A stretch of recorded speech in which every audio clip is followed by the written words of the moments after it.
শুনছেন সবসময়ের প্রিয় তরঙ্গ রেডিও সারাভাল ৯৮.৮ FM।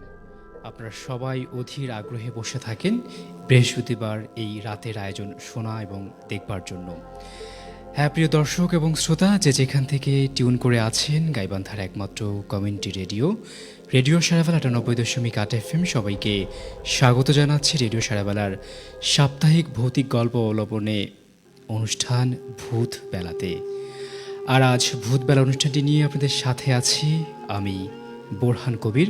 রয়েছেন আজকের অতিথিরা, সে সাথে রয়েছে স্পেশাল কিছু ইমেইল যেগুলো আপনাদেরকে অনেক বেশি ভয় পাইয়ে দেবে। যারা ভয় পেতে চান অবশ্যই জড়সড় হয়ে বসুন, কানে হেডফোন গুঁজে। অবশ্যই অনেকটা সময় আমরা একসাথে ভয়ের সাগর অতিবাহিত করব। জানিয়ে দেব চিরচেনা কিছু মাধ্যম, যে মাধ্যমগুলোতে আপনারা যুক্ত হতে পারবেন আমাদের ভূত বেলা অনুষ্ঠানে। চাইলেই আমাদের অনুষ্ঠানটি কিন্তু ফেসবুক লাইভে সরাসরি প্রচারিত হচ্ছে। চাইলে সেখানে লাইভে যুক্ত হয়ে আপনাদের মতামত, ভয়ের অনুভূতি কিংবা কোনো ঘটনা লিখে পাঠাতে পারেন। সেই সাথে আমাদেরকে শুনছেন ৯৮.৮ ফ্রিকোয়েন্সিতে।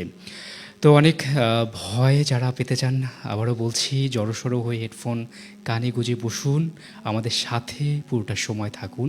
অবশ্যই ভয়ের সাগরে হারাবো একসাথে। শুরুতে একটি চমৎকার মেইল রয়েছে, অনেক ভয়ঙ্কর ভয় পাবার মতো একটি মেইল রয়েছে, সেই মেইলে যাব। তারপর আজকে যারা অতিথি হিসেবে যুক্ত আছেন রেডিও সারাভাল স্টুডিওতে, তাদের মুখে তাদের ভয়ঙ্কর গল্প শুনব। তো কথা না বাড়িয়ে চলে যাচ্ছি প্রথম মেইলে। আসসালামু আলাইকুম বোরহান ভাই, আশা করি ভালো আছেন। গত কয়েকদিন আমি উপস্থিত না থাকায় আপনাদের ঘটনা আমার ছোট ভাই শুনেছে। আজকের যে ঘটনাটি বলছি সেটি আমার এক চাচার সাথে। তিনি যেভাবে বলেছেন ঠিক আমি সেভাবে বলার চেষ্টা করছি।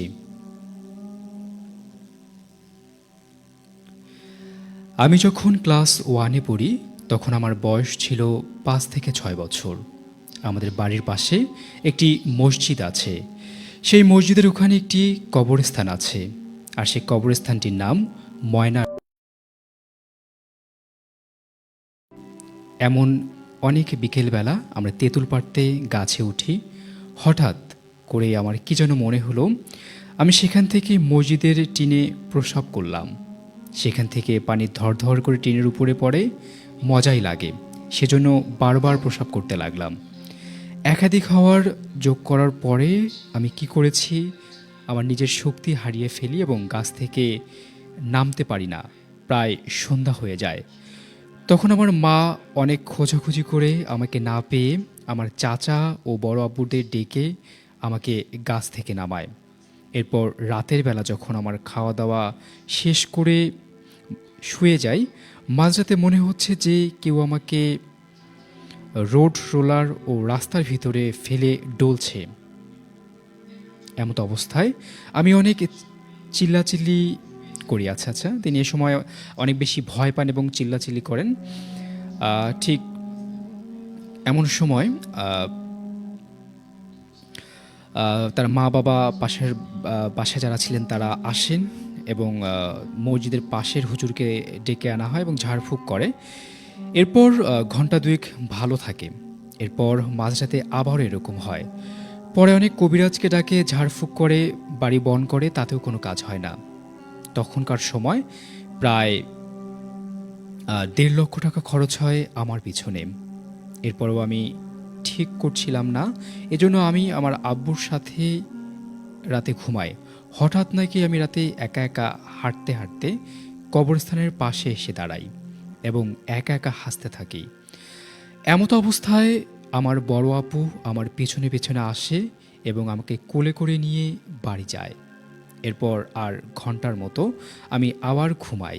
আবার নাকি ঘুমের ভিতর হাঁটতে হাঁটতে ওখানে চলে আসি এবং হাসতে থাকি। পরে আমাকে আব্বু কোলে করে নিয়ে আসে। এরপর এরকম চলতে থাকে। এরপর কবিরাজের কাছে যায় এবং তাকে নিয়ে আসা হয়। তিনি একটি লাল কাপড়ে অনেক আরবি লিখে আমি যেখানেই শুই তার উপরে টাঙিয়ে দেয় এবং আমাকে পানি পড়া দেয়, তাবিজ দেয় এবং আমাদের বাড়িটি বন করে দেয়, কিন্তু তাতেও কোনো কাজ হয় না। এরপর আমার পাশের বাড়ির এক বড় আচ্ছা আচ্ছা বউ, তিনিও কবিরাজ, তিনিও অনেকদিন ঢাকা থেকে বাড়িতে আসেন এবং সব শুনে পানি পড়া দেন, তাবিজ দেন এবং আরবি লিখে আমার মাথার উপর টাঙিয়ে দেন, বাড়িটা বন করে দেন। তাতে আমি একটু সুস্থ হই। কিন্তু ঘটনা শেষ হলো কই? আমি ক্লাস 8-এ পড়ি। আমি প্রাইভেট পড়তে যাই। আমাদের গ্রাম থেকে একটি গ্রাম পড়ে, একটি বাজার, যেখান থেকে আমি সাইকেল নিয়ে আসার পথে আলুর পাঁপড় খেতে খেতে আসি। তখন প্রায় মাগরিবের সময়। আমি আস্তে আস্তে একটি বাস স্ট্যান্ডের পাশ দিয়ে আসি এবং কখন যে আমি বাচ্চাদের ভেতর ঢুকে পড়ি আমি নিজেও বলতে পারি না। সেখান থেকে বের হওয়ার চেষ্টা করি, কিন্তু বারবার ঘুরে ঘুরে একই জায়গায় চলে আসি। বলে রাখা ভালো বোরহান ভাই, বাচ্চা একটা বেশি একটা বড় নয়। মাগরিবের সময় থেকে এশার সময় পর্যন্ত প্রায় 2 ঘন্টা আমি ওখানেই ঘুরতে থাকি। যখন এশার আজান দেয় তখন আমি সেখান থেকে বের হতে পারি এবং আমাকে বাড়িতে অনেক খোঁজাখুঁজি করে প্রাইভেটে ফোন করে। ফোন দিয়ে বলে যে তিনি বাড়িতে এখনও পৌঁছায়নি। পরে আর কোনো হুজুরকে ডাকা লাগেনি, আমি একা একাই ঠিক হয়ে যাই। তবে এখানেই শেষ নয়। এর কয়েকদিন পর আমি কথা বলতে বলতে আমাদের বাড়ির পেছনে চলে যাই। তোমাদের বাড়ির পেছনে, আচ্ছা, তাদের বাড়ির পেছনে ছিল বড় জঙ্গল, যেখানে কথা বলতে বলতে আমি দেখি একটি সাদা কাপড় পরা কেউ আমার দিকে সজোরে উড়ে আসছে। 7-5 না ভেবে আমি দৌড়াতে শুরু করি। যাচ্ছি, কিন্তু মনে হচ্ছে কেউ আমাকে আঁকড়ে ধরে আছে। আমি তো প্রাণপণ ছুটছি। আমি যাচ্ছি এবং গাছের সাথে ধাক্কা খাচ্ছি এবং পড়ে যাচ্ছি। তবু আমি হাল না ছেড়ে দিয়ে দৌড়ে বাড়ি চলে আসি। এখন আমি জানি না বোরহান ভাই, আমার সাথে এসব কেন ঘটছে। এর ব্যাখ্যা আমার কাছে নেই। এই ছিল আজকের ঘটনা বোরহান ভাই। ঘটনার মধ্যে কোনো ভুল ত্রুটি হলে ক্ষমা সুন্দর দৃষ্টিতে দেখবেন। বোরহান ভাই, ঘটনাটি আসলে সত্য। এটার কোনো প্রকার এআই সম্পর্কিত ঘটনা নয়। দেখা হবে বা কথা হবে আগামী সপ্তাহে নতুন কোনো ঘটনা নিয়ে ভূতবেলার পরবর্তী এপিসোডে। তিনি এমনটি জানিয়েছেন। তার ঠিকানা মোহাম্মদ শাহপরান, পূর্ব নারায়ণপুর, ঢোলভাঙ্গা, পলাশবাড়ি, গাইবান্ধা। দীর্ঘ একটা ভয়ের মেইল পড়ছিলাম। এই মুহূর্তে ওপার থেকে যারা শুনছেন, জানি না কতটা ভয়ের মাত্রা যোগ হয়েছে আজকের ভূতবেলায় এই মেইল পড়ার পর। আসলে ভাবুন, একটা মানুষ যখন এরকম অলৌকিক কিছু ঘটনার সম্মুখীন হয়, তার ভিতরে কিভাবে নাড়া দেয় ভয়ের সেই মাত্রা। একটু চোখ বন্ধ করে ভাবতে থাকুন, আপনার সাথে যদি এমনটি ঘটতো, আপনি কিন্তু এর উত্তর খুঁজে পেতেন না। অবশ্যই জানান কেমন লাগছে আমাদের আজকের ভূতবেলা। রয়েছে স্পেশাল কিছু মেইল, রয়েছে আজকের অতিথির থেকে পাওয়া কিছু ভয়ঙ্কর ঘটনা। এই মুহূর্তে চোখ রাখতে চাই ফেসবুকের পাতায়, দেখতে চাই কোন কোন বন্ধু আমার সাথে আজকের ভূতবেলা যুক্ত হয়ে এই ভয়ের সাগরে ডুব দিয়েছে আমাদের সাথে। আর ভূতবেলা অনুষ্ঠানটি নিয়ে আজকে রয়েছি আমাদের বন্ধু আমি বোরহান কবির। ঠিক আমার সাথে অনেকগুলো বন্ধুর আনাগোনা পাচ্ছি। মেইল পড়ছিলাম, আরও কিছু মেইল রেখেছি আপনাদের জন্য। রঞ্জু সরকার আমাদের সাথে আছেন, নয়ন সরকার আমাদের সাথে রয়েছেন কিন্তু আচ্ছা, অনেক বন্ধুর আনাগোনা কিন্তু আমি পাচ্ছি এই মুহূর্তে। প্রথম মেইল অসাধারণ ভয়ের ছিল, আরও গল্প শুনিয়ে দিন বোরহান ভাই, এমনটিও কিন্তু বলেছেন নয়ন সরকার। তার ভয় লাগছে, আসলে ভয় পাইয়ে দেওয়ার জন্য আমাদের এই আয়োজন। সীমান্ত ইসলাম বলেছেন রাতুল ভাই কই? আচ্ছা, রাতুল ভাই আছেন, আসবেন পরবর্তী এপিসোডে। আজকে বোরহান ভাই আছি আপনাদের সাথে এই আয়োজনে। আমাদের সাথে আরও কিছু বন্ধু আছেন। আচ্ছা আচ্ছা, আমরা সেই ঘটনাগুলোও পড়ব।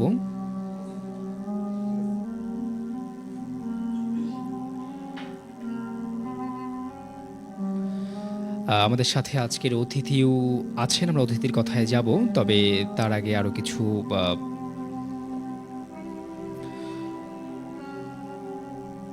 আচ্ছা, আমরা পরবর্তীতে পড়ে নিব যে কমেন্টগুলো জমছে। সীমান্ত সরকার আমাদের সাথেই ছিলেন, নয়ন সরকার আমাদের সাথে রয়েছেন এই মুহূর্তে। আমাদের সাথে আরও অনেকেই যুক্ত আছেন। যুক্ত হওয়ার মাধ্যমটি আবারও বলছি, চাইলে আমাদের সাথে ভূতবেলায় খুব সহজেই যুক্ত হতে পারেন। আমাদের অনুষ্ঠানটি আমাদের একমাত্র অফিসিয়াল ফেসবুক পেজ থেকে সরাসরি লাইভে প্রচারিত হচ্ছে। চাইলে লাইভটিতে যুক্ত হতে পারেন আপনাদের মন্তব্য মাধ্যমে। পাশাপাশি কিন্তু লাইভটি শেয়ারের মাধ্যমে আরও বেশি সংখ্যক মানুষের কাছে পৌঁছে দিন আমাদের ভূতবেলা। যারা ভয় পেতে চান জড়সড় হয়ে যুক্ত হন আমাদের আজকের ভূতবেলায়। তো আমরা চলে যাব আমাদের আজকের অনুষ্ঠানের প্রথম অতিথির কাছে। আপনাকে স্বাগত ভূতবেলাতে। আমরা প্রথম মেইলটি পড়ছিলাম, এরপর আপনার কাছে যেতে চাই, শুনবো আপনার কাছে যে ভয়ঙ্কর স্টোরি রয়েছে ভূতবেলাতে বলার জন্য আপনি এসেছেন। আমরা সরাসরি কথা না বাড়িয়ে ভূতবেলার প্রথম ঘটনাটি শুনবো আপনার কাছ থেকে। ঠিক আছে ভাইয়া, আমার নাম আব্দুর রহিম, আমি আসছি পানি উন্নয়ন বোর্ড থেকে। আপনার ভূতে প্রেম আমি অনেক আগে থেকে শুনি, মানে যখন থেকে চালু হয়েছে। মানে সমস্যা একটা, আমি মানে পড়াশোনা করিনি তো, যার জন্য আপনাদের ইমেল কিংবা ঘটনাগুলো যে লিখে পাঠাবো এই জিনিসটা, এই জন্য আমরা আপনাকে সুযোগ করে দিয়েছি। আপনি সশরীরে আজকে আমাদের দর্শক এবং শ্রোতা যারা আছেন তাদের সাথে ঘটনা সরাসরি শেয়ার করবেন। তো আমরা আপনার ঘটনায় যেতে চাই সরাসরি ইনশাল্লাহ। আমি ঘটনাটা হচ্ছে আমাদের গাইবান্ধা স্টেডিয়াম মাঠের পাশে, মানে তখন 2000 সালের আগে আর কি। আচ্ছা, ওই টাইমে আপনার রাতুল ভাই এর আগে একটা ঘটনা বলছে ওখানকার। আচ্ছা, মানে সেটাও শুনছি আমি। জি, এখন কথা হচ্ছে যে ভাইয়া আমাদের ওখানে মানে একটা ফার্ম ছিল, গরুর ফার্ম।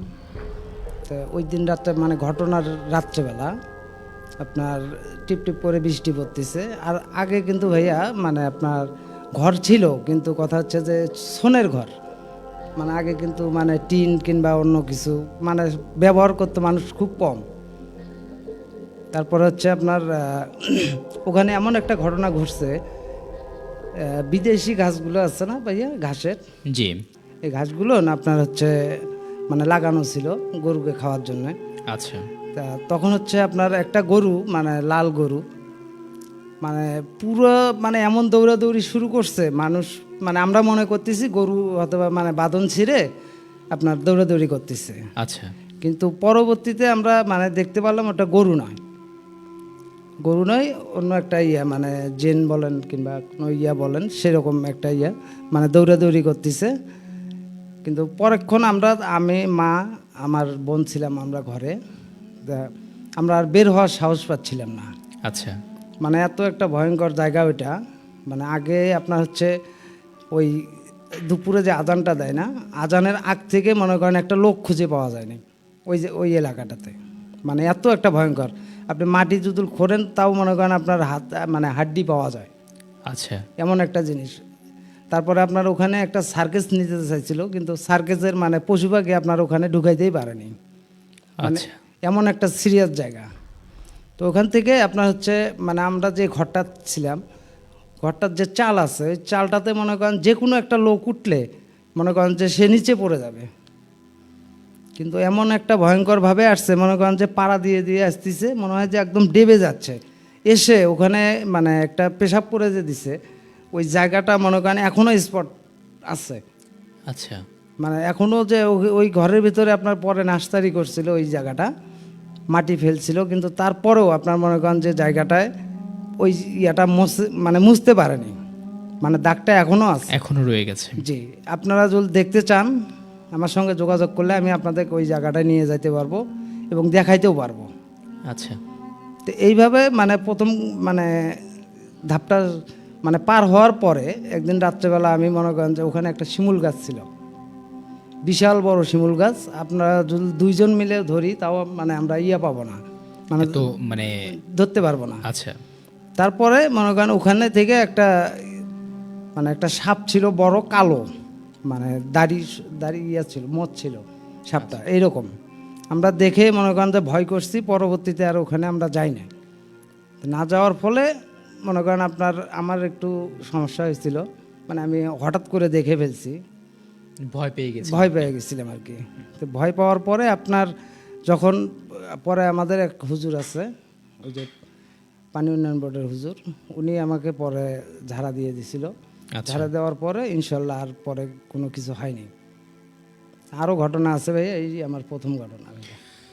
অসংখ্য ধন্যবাদ আমাদের আজকের অনুষ্ঠানের প্রথম অতিথি, যিনি গাইবান্ধা পানি উন্নয়ন বোর্ডে কাজ করেন এবং তিনি সেখানকার একটি ঘটনা আসলে এই ঘটনার পেছনে কিছু কারণ আছে। আমরা এর আগেও ভূতবেলাতে এমন ঘটনা পেয়েছি এবং আমিও যেহেতু গাইবান্ধার মানুষ, ওই এলাকা নিয়ে বহু ঘটনা আমিও শুনেছি। কারণ মুক্তিযুদ্ধ চলাকালীন সময়ে ওখানে একটি বদ্ধভূমি রয়েছে, কিন্তু এখনও কিন্তু প্রতি বছর 14 ডিসেম্বর শহীদ বুদ্ধিজীবী দিবসে ওখানে কিন্তু মোমবাতি প্রজ্বলন করা হয় এবং সেই সাথে কিন্তু এখনও ওখানে মানুষ হাহাকার শুনতে পায়, কান্না শুনতে পায়, চিৎকার শুনতে পায় এবং অনেকের চোখে অনেক কিছুই পড়ে যদি মাঝরাত বা বিভিন্ন সময়, বা যাদের রাশি ভালো না তারা কিন্তু বিভিন্ন সময় বিভিন্ন রকম অবয়ব সেখানে দেখতে পায়। আমরা কিন্তু এর আগেও শুনেছি। তো আমাদের আজকের অতিথি যেমনটি বলছিলেন তার কাছে আরও অনেক ঘটনা আছে, অবশ্যই আমরা সেগুলো শুনবো পর্যায়ক্রমে। আমাদের সাথে ফেসবুকে কিন্তু অনেকেই যুক্ত আছেন। টেকনিশিয়ান প্রবীর কুমার তিনি আছেন পান্টিবাজার কুমারখালী কুষ্টিয়া থেকে উপভোগ করছেন। মাশরাফি লিখেছেন আসসালামু আলাইকুম পাড়ার ভাই, আশা করি ভালো আছেন। যুক্ত হয়ে গেলাম রিফাত প্রভাত চৌরাস্তা বাজার থেকে, তিনি এমনটি বলেছেন। আরও অনেকেই আছেন আমাদের সাথে, তবে যারা এই মুহূর্তে আমাদের দেখছেন অবশ্যই ভূতবেলার এই লাইভটি বেশি বেশি শেয়ারের মাধ্যমে বেশি সংখ্যক মানুষের কাছে পৌঁছে দিয়ে বেশি সংখ্যক মানুষকে ভয়ের সাগরে হারাতে পারেন আপনার শেয়ারের মাধ্যমে। আমার কাছে এই মুহূর্তে একটি মেইল রয়েছে, আমরা সেই মেইলটি যেতে চাই, যেহেতু অনেকে এই মেইল শোনার জন্য অধীর আগ্রহে বসে থাকেন। মেইলটি সরাসরি মেইলে যেতে চাই। এবারে যে মেইলটি আছে তিনি লিখেছেন, প্রতিটি মানুষের জীবনেই এমন কোনো কালো রাত আসে যা তার সমস্ত বিশ্বাস আর যুক্তির ভিত নাড়িয়ে দেয়। আমার জীবনে সেই রাতটি এসেছিল 2016 সালে। গ্রামের বাড়িতে কাটানো একটি ভয়াল রাত। শোবার ঘরে জানলা দিয়ে আমি স্পষ্ট দেখেছিলাম উঠানের কোণায় অবস্থিত গোয়ালঘরটার অবিকল আমার মায়ের মতো দেখতে। মনে হচ্ছিল একজন নারী কোদাল দিয়ে মাটি কুপিয়ে চলেছেন। খনক খনক খনক শব্দ, সেই শব্দ আজও আমার কানে বাজে। কিন্তু আমার আসল মা তখন পাশের ঘরে সবার সাথে গল্পে মেতেছিলেন। তাহলে আমার রক্ত জমিয়ে দেওয়া ওই নারী মূর্তিটি কে ছিল? কেন সে আমার মায়ের রূপ ধরেছিল? আমি সেদিন বুঝতে পারিনি। ওই রাতের রহস্যের উত্তর খুঁজতে গিয়ে আমি আসলেই নিজের হাতে একটি কফিন প্রস্তুত করেছিলাম। আসসালামু আলাইকুম বোরহান ভাই এবং শ্রোতা বন্ধুরা, আমি তানভীর প্রধান, ঠিকানা ঘোড়াবান্ধা চৌরাস্তা বাজার, বর্তমান অবস্থান সুন্দরজাহান মোড়। এখান থেকে আপনাদের মাঝে ঘটনা নিয়ে আমি হাজির হয়েছি। একটি ভয়ানক জীবনের উপাখ্যান নিয়ে এই ঘটনাটি জয় ভাইয়ের কাছ থেকে সংগ্রহ করা। কাজ শেষ করে সারাদিনের অক্লান্তি পরিশ্রম শেষে রাতে ওনার সাথে একটি জায়গায় মিট করলাম। ভূমিকার বাহুল্য বর্জন করে চলুন সরাসরি ঘটনায় প্রবেশ করা যাক ওনার বিভীষিকাময় অভিজ্ঞতার বিবরণে। ঘটনাটি আমি বর্ণনা করব স্বয়ং জয় ভাইয়ের মুখশ্রিত ভাষাতেই, যাতে উনি যে ভয় অনুভব করেছিলেন তা বিন্দুমাত্র অমলিন না হয়। তবে বিলম্ব কেন, শোনা যাক জয় ভাইয়ের ভাষাতেই। সময়টা 2016 সাল। বছরের এই সময়টাতেও ঢাকায় শীতটা ঠিক মতো জাঁকিয়ে বসেনি, তবে চারদিকে একটা হিমেল পরশ গেলে আছে। আমার সেমিস্টার ফাইনাল পরীক্ষা শেষ হয়েছে কিছুদিন আগে। ফলাফল প্রকাশের আগেই প্রায় মাসখানেকের ছুটি। এই অফুরন্ত অবসর কাটানোর জন্য মা বাবার সাথে গ্রামের বাড়ি আসা। আমাদের গ্রামের বাড়ি মানেই বর্তমানে আমার কাছে দাদা দেলোয়ার মিয়ার বিশাল উঠান, আর সেই উঠোনের কোণায় একটা গোয়ালঘর। বছরে একবার কি দুবার আসা হয় এখানে প্রতিবারেই গ্রামের কারো না কারো মুখে দাদার পুকুর পাড় কিংবা গোয়ালঘরটাকে নিয়ে দু একটা গা ঝমঝমে কথা কানে আসতো। কেউ নাকি রাতের বেলা পুকুর ঘাটে ছায়া দেখেছে, কেউ শুনেছে গোয়ালঘরের ভেতরে থেকে অদ্ভুত কান্নার আওয়াজ। আমি শহরের ছেলে, এসব অলৌকিক গালগল্পকে বরাবরই ফু দিয়ে উড়িয়ে দিয়েছি। কিন্তু সেদিনের পর থেকে এই তুচ্ছ তাচ্ছিল্যের বিষয়টা আমার পায়ের তলার মাটি সরিয়ে নিয়েছিল। সেই দিন ছিল বৃহস্পতিবার। রাতের খাওয়া দাওয়া শেষ করে সবাই মিলে দাদার টিনের ঘরের সামনে মূল কক্ষে বসে গল্প করছি। আমার দাদা দাদি, মা বাবা, আমার ছোট খালা। ঘরের ভেতর হ্যারিকেনের হলদে আলোয় একটা মায়াবী পরিবেশ তৈরি হয়েছিল। বাইরে তখন নিঝুম রাত, ঝিঝি পোকার একটানা ডাক সেই নিস্তব্ধতাকেও আরও গভীর করে তুলেছিল। আমি গল্পের আসর থেকে উঠে নিজের ঘরে এলাম। জানালার পাশে এসে দাঁড়াতেই বাইরের হিমশীতল বাতাসটা মুখে ঝাপটা মারল। আমার শোবার ঘরে জানালা দিয়ে দাদার বাড়ির পেছনের দিকটা স্পষ্ট দেখা যায়। ঠিক পেছনেই সেই গোয়ালঘর, তার গা ঘেঁষে বিশাল পুকুর, আর পুকুরের উপরেই ঘন বাঁশঝাড়। পূর্ণিমার রাত না হলেও চাঁদের আবছা আলোয় চারপাশটা কেমন ফ্যাকাশে লাগছিল। হুট করে আমার চোখে আটকে গেল গোয়ালঘরটার দিকে। তখন যা দেখে আমার বুকের ভেতরটা ধড়াস করে উঠল। তাহলে ভেতরের মানুষটা হলো আমার মা।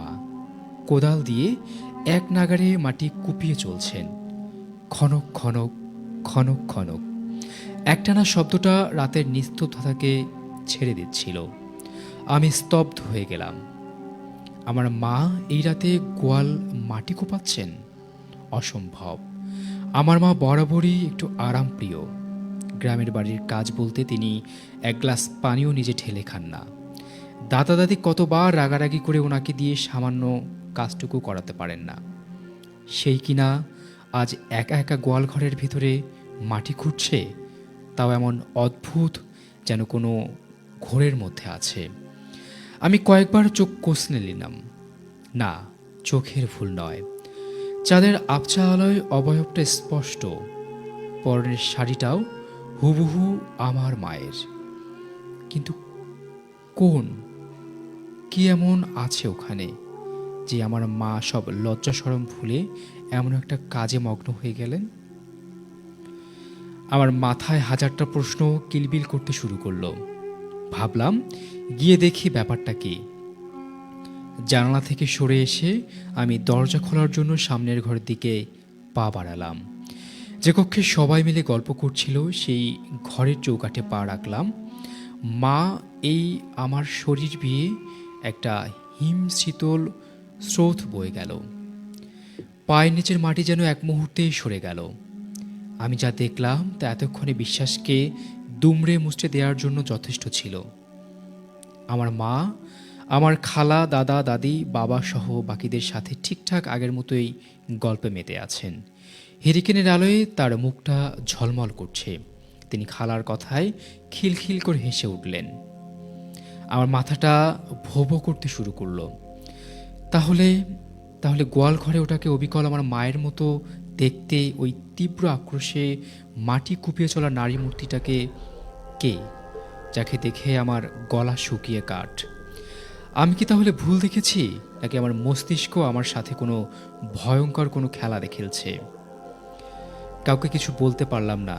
বললে হয়তো সবাই আমাকে পাগল ভাববে। আমি কাঁপা কাঁপা পায়ে সদর দরজার কাছে গেলাম। কপাটটা খুলে সাবধানে এক চুল ফাঁকা করে বাইরে তাকালাম। উঠানটা পুরোপুরি খালি, চাঁদের হালকা আলোয় ধুধু করছে। কোনো মানুষের চিহ্ন নেই। সাহসে বুক বাঁধলাম। যা থাকে কপালে আমাকে দেখতেই হবে। খালি পায়ে উঠানে নেমে এলাম। কনকনে ঠান্ডা মাটির পায়ের তলায় কাটার মতো বিচ্ছিল। আমি বাড়ির দেয়ালে ঘেঁষে কোণার দিকে এগিয়ে গেলাম, যেখান থেকে গোয়ালঘরটা পরিষ্কার দেখা যায়। কাছে যেতেই অদ্ভুত একটা ব্যাপার লক্ষ্য করলাম। গোয়ালঘরের পেছনের বাঁশঝাড়টাও আগের চেয়েও বেশি অন্ধকার আর দুর্ভেদ্য হয়ে উঠেছে। একটা ভ্যাপসা গুমোট হাওয়া যেখান থেকে ভেসে আসছে। গোয়ালঘরটার ভেতরে ঘুটঘুটে অন্ধকার, যেন একটা দানবের হা করা মুখ। আমি আরও কয়েক পা এগিয়ে গেলাম, কিন্তু সেখানে গিয়ে যা দেখলাম তাতে আমার ভয়টা বিস্ময়ে পরিণত হলো।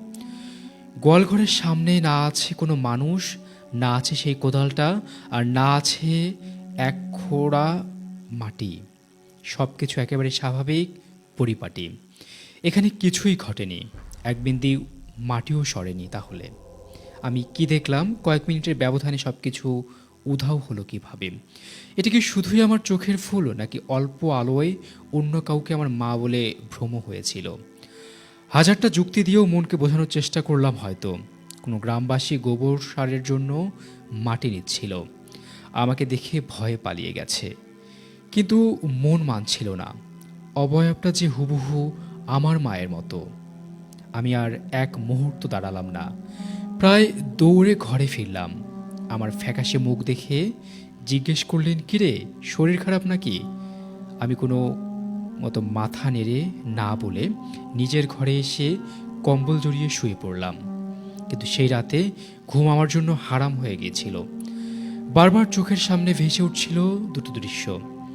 এক, ঘরের ভেতরে আমার মায়ের মতো ছায়ামূর্তিটি আক্রোশে মাটি ফুপিয়ে ফুপিয়ে কাটা, আর দুই, ঘরের ভেতর আমার আসল মায়ের নিশ্চিন্তে হাসি মুখ। এই দুই দৃশ্যের মাঝখানে দাঁড়িয়ে আমার সত্তাটা যেন হারিয়ে যাচ্ছিল কোনো এক অন্ধকারে কুয়ে। সেদিন বুঝতে পারিনি এটা ছিল একটা ভয়ঙ্কর কালো অধ্যায়ের সূচনা মাত্র, যার শেষটা আমার জন্য অপেক্ষা করছিল আরও মর্মান্তিকভাবে। গ্রামের অশান্তিকর রাতটার পেছনে ফেলে আমরা ঢাকায় ফিরে এসেছিলাম। শহরের যান্ত্রিক কোলাহল, ব্যস্ত রাস্তাঘাট আর উঁচু উঁচু দালানের ফিরে আমি চেষ্টা করছিলাম মন থেকে ওই রাতের ঘটনাটা মুছে ফেলতে।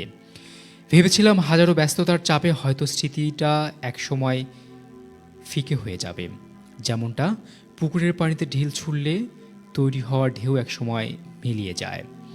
কিন্তু আমি আমার ধারণাটা ভুল। দিন গড়াতে লাগলো, সপ্তাহ বেরিয়ে মাস ছুঁই ছুঁই। আমি আমার দৈনন্দিন জীবনে ফিরে গেলাম, কিন্তু মনের গভীরে কাটার মতো বিধে রইল ওই রাতের দৃশ্যটা। অবিকল আমার মায়ের মতো দেখতে ওই নারী মূর্তি আর শূন্য গোয়াল ঘর। যতই দিন যাচ্ছিল ততই ঘটনাটা আমার মাথায় আরও জাগিয়ে বসছিল। রাতের বেলা নিজের ঘরে একা থাকতে গেলেই বুকের ভেতরটা কেমন যেন ছ্যাঁত করে উঠত। মনে হতো এই বুঝি জানালার ওপাশে আবছা অন্ধকারে কাউকে দাঁড়িয়ে থাকতে দেখব। এরপর শুরু হলো আমার দুঃস্বপ্নের যন্ত্রণা। প্রায় প্রতি রাতেই আমি একই স্বপ্ন দেখতে শুরু করলাম। স্বপ্নে আমি নিজেই নিজেকে আবিষ্কার করতাম। গ্রামের বাড়িতে ওই শোবার ঘরে একই জানালার ধারে দাঁড়িয়ে আছি। বাইরে খুটখুটে অন্ধকার, আর অন্ধকারের মাঝে গোয়ালঘরটা দাঁড়িয়ে আছে ভয়ঙ্কর দৈত্যের মতো। আমি স্বপ্নেই ওই নারী মূর্তিটাকে দেখি। আমার মায়ের প্রতিচ্ছবি, এলোমেলো চুল উন্মাদের মতো আক্রোশে মাটি কুপিয়ে কুপিয়ে চলছে। খনক খনক শব্দ, সব স্বপ্নের ভেতর শব্দটা এত জীবন্ত লাগে যে আমার হৃৎপিণ্ডটা ওই কোদালের আঘাতে তাল মেলাতে শুরু করত। স্বপ্নের এই পর্যন্ত প্রতিবারই একই থাকতো। এরপর ঘটত ভয়ঙ্কর ঘটনা, যা প্রায় আমার ঘুমটা কেড়ে নিয়েছিল। মাটি কোপাতে কোপাতে মূর্তিটা হঠাৎ থেমে যায় স্বপ্নে। চারদিকে নেমে আসতো কবরস্থানের মতো পরিবেশ। তারপর খুব ধীরে ধীরে অস্বাভাবিক যান্ত্রিক ভঙ্গিতে সে আমার দিকে ঘাড় ঘোরাতো। তার মুখটা থাকতো কুয়াশার মতো অস্পষ্ট, মানে কোনো চেহারা বোঝা যেত না। কিন্তু মুখমণ্ডলের জায়গায় দেখতাম স্পষ্ট দুটো চোখ, হলদে আভার দুটো চোখ, যা দেখতে বনের গভীরে কোনো ক্ষুধার্ত জন্তুর চোখের মতোই। চোখ দুটো স্থির হয়ে আমার দিকে তাকিয়ে থাকতো। আমিও খেয়াল করতাম চাহনিটা ছিল না কোনো রাগ, না ছিল কোনো ঘৃণা। আমি যতটুকু বুঝতে পারতাম তাতে মনে হতো প্রাণহীন শূন্যতা তীব্র ক্ষুধা চোখে দুটো জ্বলাচ্ছে। আর ঠিক তখনই আমার ঘুমটা ভেঙে যেত। ধরফর করে উঠে বসতাম আমি। সারা শরীর ঘামে ভেজা, হৃৎপিণ্ডটা লাফিয়ে গলার কাছে চলে আসতো। এই বুঝি দমটা বন্ধ হয়ে যাবে। নিজের ঘরের দেয়ালগুলোকেও তখন অচেনা আর বিপজ্জনক মনে হতো। 1.5 মাস কেটে গেল। এই অসহনীয় যন্ত্রণার মধ্যে আমার স্বাস্থ্য ভাঙতে শুরু করলো। চোখের নিচে কালি জমতে লাগলো। খাবারের রুচি নেই বললেই চলে। আমার এই পরিবর্তন মা বাবার চোখে এড়ায়নি। তারা বারবার জিজ্ঞেস করতেন কি হয়েছে, কিন্তু আমি প্রতিবারই এড়িয়ে যেতাম। কি বলবো আমি তাদের? কিভাবে বোঝাবো তাদের আদরের ছেলে একটা অবাস্তব আতঙ্কের শিকার? শেষ রক্ষা হলো না। সেদিন রাতে দুঃস্বপ্ন ছিল আগের চেয়েও ভয়াবহ। স্বপ্নে সেই জ্বলন্ত চোখ দুটো দেখার পর আমি বিকট একটা চিৎকার দিয়ে জেগে উঠি। আমার চিৎকারে মা বাবা ছুটে আমার ঘরে আসেন। লাইট জ্বালিয়ে তারা আমার অবস্থা দেখে শিউরে ওঠেন। আমি তখন থর থর করে কাঁপছি আর হাঁপাচ্ছি। বাবা আমাকে ধরে ঝাঁকাতে ঝাঁকাতে বলেন, কি হয়েছে জয়? বাবা বল, বল আমাদের। আমি আর নিজেকে শান্ত রাখতে পারলাম না, কান্নায় ভেঙে পড়লাম। এক নাগাড়ে বলতে শুরু করলাম গ্রামে কাটানো রাতের সব ঘটনা। গোয়ালঘরের সেই নারী মূর্তিটাকে দেখা, পরে মাকে আবিষ্কার করা, আর 1.5 মাস ধরে দেখা এই দুঃস্বপ্নের কথা আমি সব বলে দিলাম। আমার কথা শেষ হতেই আমার মায়ের মুখের দিকে তাকালাম, আর ওনার মুখের ভাব দেখেই আমার বুকের রক্ত হিম হয়ে গেল। ওনার চোখের কোণে অবিশ্বাস তো দেখলাম না, দেখি না কোনো সান্ত্বনা। যা দেখলাম তা সবটাই জুড়িয়ে মিশেছিল রাজ্যের ভয়। সে ভয় সাধারণত কোনো দুশ্চিন্তার ভয় বলে মনে হচ্ছিল না আমার। ফ্যাকাশে হয়ে যাওয়া দুটো চোখ বিস্ফোরিত। তিনি কাঁপা কাঁপা হাতে মুখের উপর আঁচল টেনে ধরলেন। বাবা কিছু বলতে যাচ্ছিলেন, কিন্তু মা বাবাকে হাত তুলে থামিয়ে দিলেন। তিনি ঢলতে ঢলতে ঘর থেকে বেরিয়ে গেলেন। তখনই কিছু বুঝলাম না আমি। কিছুক্ষণ পর বাবাও গেলেন পিছু পিছু। আমিও আমার রুম থেকে শুনলাম মা পাশের ঘর থেকে আমার দাদাকে অর্থাৎ দেলোয়ার মিয়াকে ফোন করছেন। কথোপকথনের কিছু অংশ আমার কানে এলো। আব্বা, আব্বা, দেখে ফেলেছে, সব দেখে ফেলেছে, জয় দেখে ফেলেছে। হ্যাঁ, সেই গোয়াল ঘরে এখন কি হবে আব্বা, এখন কি হবে?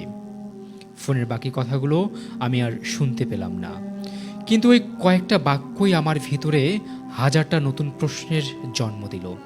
কি দেখে ফেলেছি আমি? সব মানে কি? মা এমনভাবে কথা বলছেন যেন তিনি আগে থেকেই সবটা জানেন।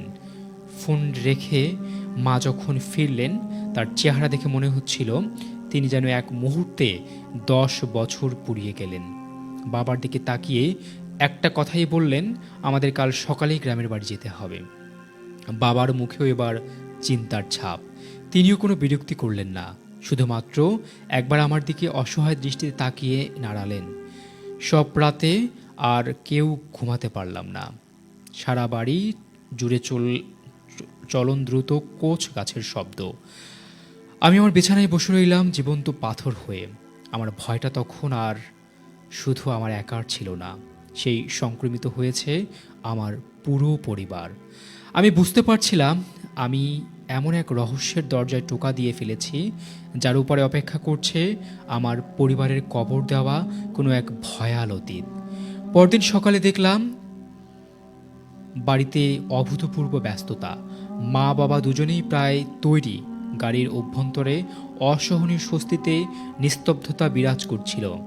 মা জানালার বাইরে দৃষ্টি নিবদ্ধ করে রেখেছেন। গলা বেয়ে গড়িয়ে পড়ছে নীরব অশ্রুধারা। বাবা কঠিন মুখে স্টিয়ারিং ধরে আছেন। আমার সহস্র প্রশ্ন গলার কাছে এসে দলাদলি পাকিয়ে গেল। বাবা মায়ের থমথমে মুখ দেখে বুঝেছিলাম এখন কোনো প্রশ্ন করা বৃথা। গ্রামে পৌঁছে আমি আরও বিস্মিত হলাম। আমাদের বাসায় বসার ঘরে একজন সৌম্যকান্তি গম্ভীর কঠিন আবরণে ঢাকা হুজুর বসে আছেন, হাতে তসবিহ। দাদা দেলোয়ার মিয়ার মুখমণ্ডলেও ভয়ের ছাপ। দাদা ইশারায় আমাকে তার কাছে ডাকলেন। হুজুর আমার দিকে কিছুক্ষণ এক দৃষ্টিতে তাকিয়ে রইলেন, যা ছুরির ফলার ন্যায় তীক্ষ্ণ। আমার মনে হলো আমার অন্তরহত্যা সেই দৃষ্টিভেদ করে যাচ্ছে। হুজুর নিচু স্বরে পবিত্র কোরআন তেলাওয়াত পাঠ করে আমার সর্বাঙ্গে ফু দিলেন। আমি অনুভব করলাম একটা হিমশীতল স্রোত আমার শির দ্বারা নেমে গেল। এরপর হুজুর আমার দাদাকে ইশারায় বাহিরে ডেকে নিয়ে গেলেন। ঘরের ভেতর থেকে আমি দেখলাম বারান্দায় দাঁড়িয়ে হুজুরের সাথে কথা বলতে দাদার কপালে বিন্দু বিন্দু ঘাম জমে উঠেছে। চেহারায় ক্রমশ পাংশু বর্ণ ধারণ করেছে। আলোচনার শেষে তারা ফিরে এলেন। তখন শুধু দাদা নন, দাদি, খালা এবং মায়ের চোখেও রাজ্যের শঙ্কা ও ভয়ের কালো ছায়া। পরিবেশ এতটাই গোমরা হয়ে উঠেছিল যে আমার শ্বাস নিতেও কষ্ট হচ্ছিল তখন। আমি আর নিজেকে সংযত রাখতে না পেরে সরাসরি আমার মাকে ধরলাম। কি হয়েছে মা, আমাকে খুলে বলো, কেন তোমরা এরকম করছো? আমার মা এবার আর নিজের আবেগ ধরে রাখতে পারল না।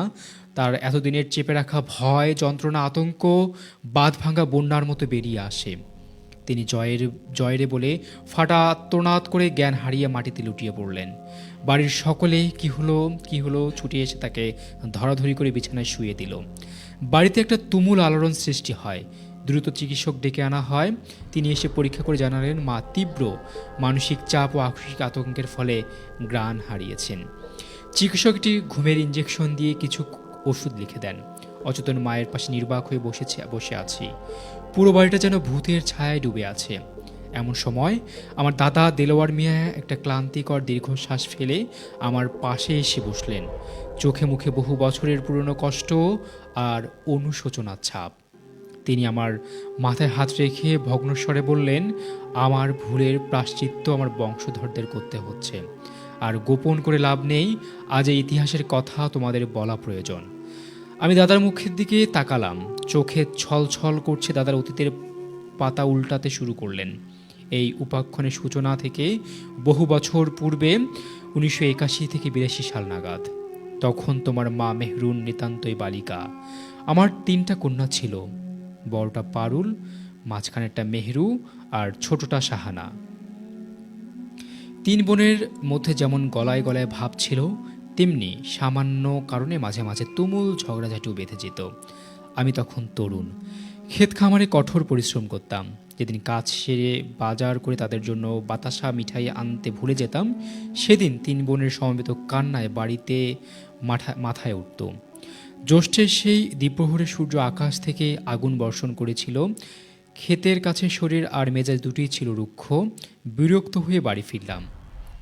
আমাকে দেখা মাত্রই 3 কন্যা তাদের নিত্যমিত্তিক কান্নার আসর জমিয়ে দিল। আমার মাথায় তখন ক্রোধের অগ্নিশিখা। হিতাহিত জ্ঞান শূন্য হয়ে আমি তাদের উপর প্রহার করলাম। পিতার এমন রুদ্র মূর্তি তারা পূর্বে কখনো দেখেননি। মার খেয়ে যেদিক পারল ছুটে পালালো। সন্ধে নামার পূর্বে মেহরুন আর শাহানা ভয়ে ভয়ে ফিরল, কিন্তু বড় কন্যাটি ফিরল না। আমার বড় মেয়ে পারুল আর ফিরল না। আমি দাদার মুখমণ্ডল অনুসরণ করে শুনে যাচ্ছিলাম সম্পূর্ণ ঘটনা। তিনি বলেই চললেন। পারুলকে খুঁজে বের করার জন্য সমগ্র গ্রামবাসী ভেঙে পড়ল। হেরিকেন হাতে নিয়ে সকলে পারুল পারুল বলে চিৎকার করতে বন জঙ্গল খাল বিল পুকুর পাড় সর্বত্র তন্ন তন্ন করে খুঁজছিল, কিন্তু মেয়েটির কোনো চিহ্ন পাওয়া গেল না। আমাদের আশঙ্কাও ঘনীভূত হলো। আমরা যখন প্রায় হাল ছেড়ে দিয়ে থানায় সংবাদ দেব বলে মনস্থির করেছি, ঠিক তখনই বাড়ি ফিরে দেখি অবিশ্বাস্য দৃশ্য। পারুল আমাদের সদর দরজার চৌকাঠে হেলান দিয়ে নিশ্চল পাথরের মূর্তির ন্যায় বসে আছে। ওর মাঝে কোনো ভয় বা কান্নার লেশমাত্র নেই, ছিল অদ্ভুত শূন্য দৃষ্টি। আমি মারে বলে ছুটে ওর কাছে যেতেই এক দৌড়ে ঘরের অন্ধকারে মিলিয়ে যায়।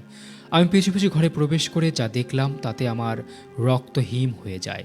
মেয়েটার বিছানায় এমন গভীর নিদ্রায় মগ্ন দেখে মনেই হয় না সেই মাত্র ছুটে এসেছে বা সারাদিন নিরুদ্দেশ ছিল। কি নিষ্পাপ ছিল তার মুখশ্রী। কিন্তু সেই রাত থেকেই শুরু হলো আসল বিভীষিকা। গভীর রাত, তোমার মার খালার আর্তনাদে আমরা ছুটে গিয়ে দেখি পারুল একটি ধারালো বটি হাতে তাদের সামনে দাঁড়িয়ে খিলখিল করে হাসছে। আমি ওর হাত থেকে বটিটি কেড়ে নিলাম, কিন্তু কেড়ে নিয়ে গেলে 9 বছরের মেয়েটি একটি আমার দিকে জ্বলন্ত দৃষ্টিতে তাকালো, যা দেখে আমার মতো জোয়ান পুরুষও হৃৎপিণ্ড কেঁপে উঠল।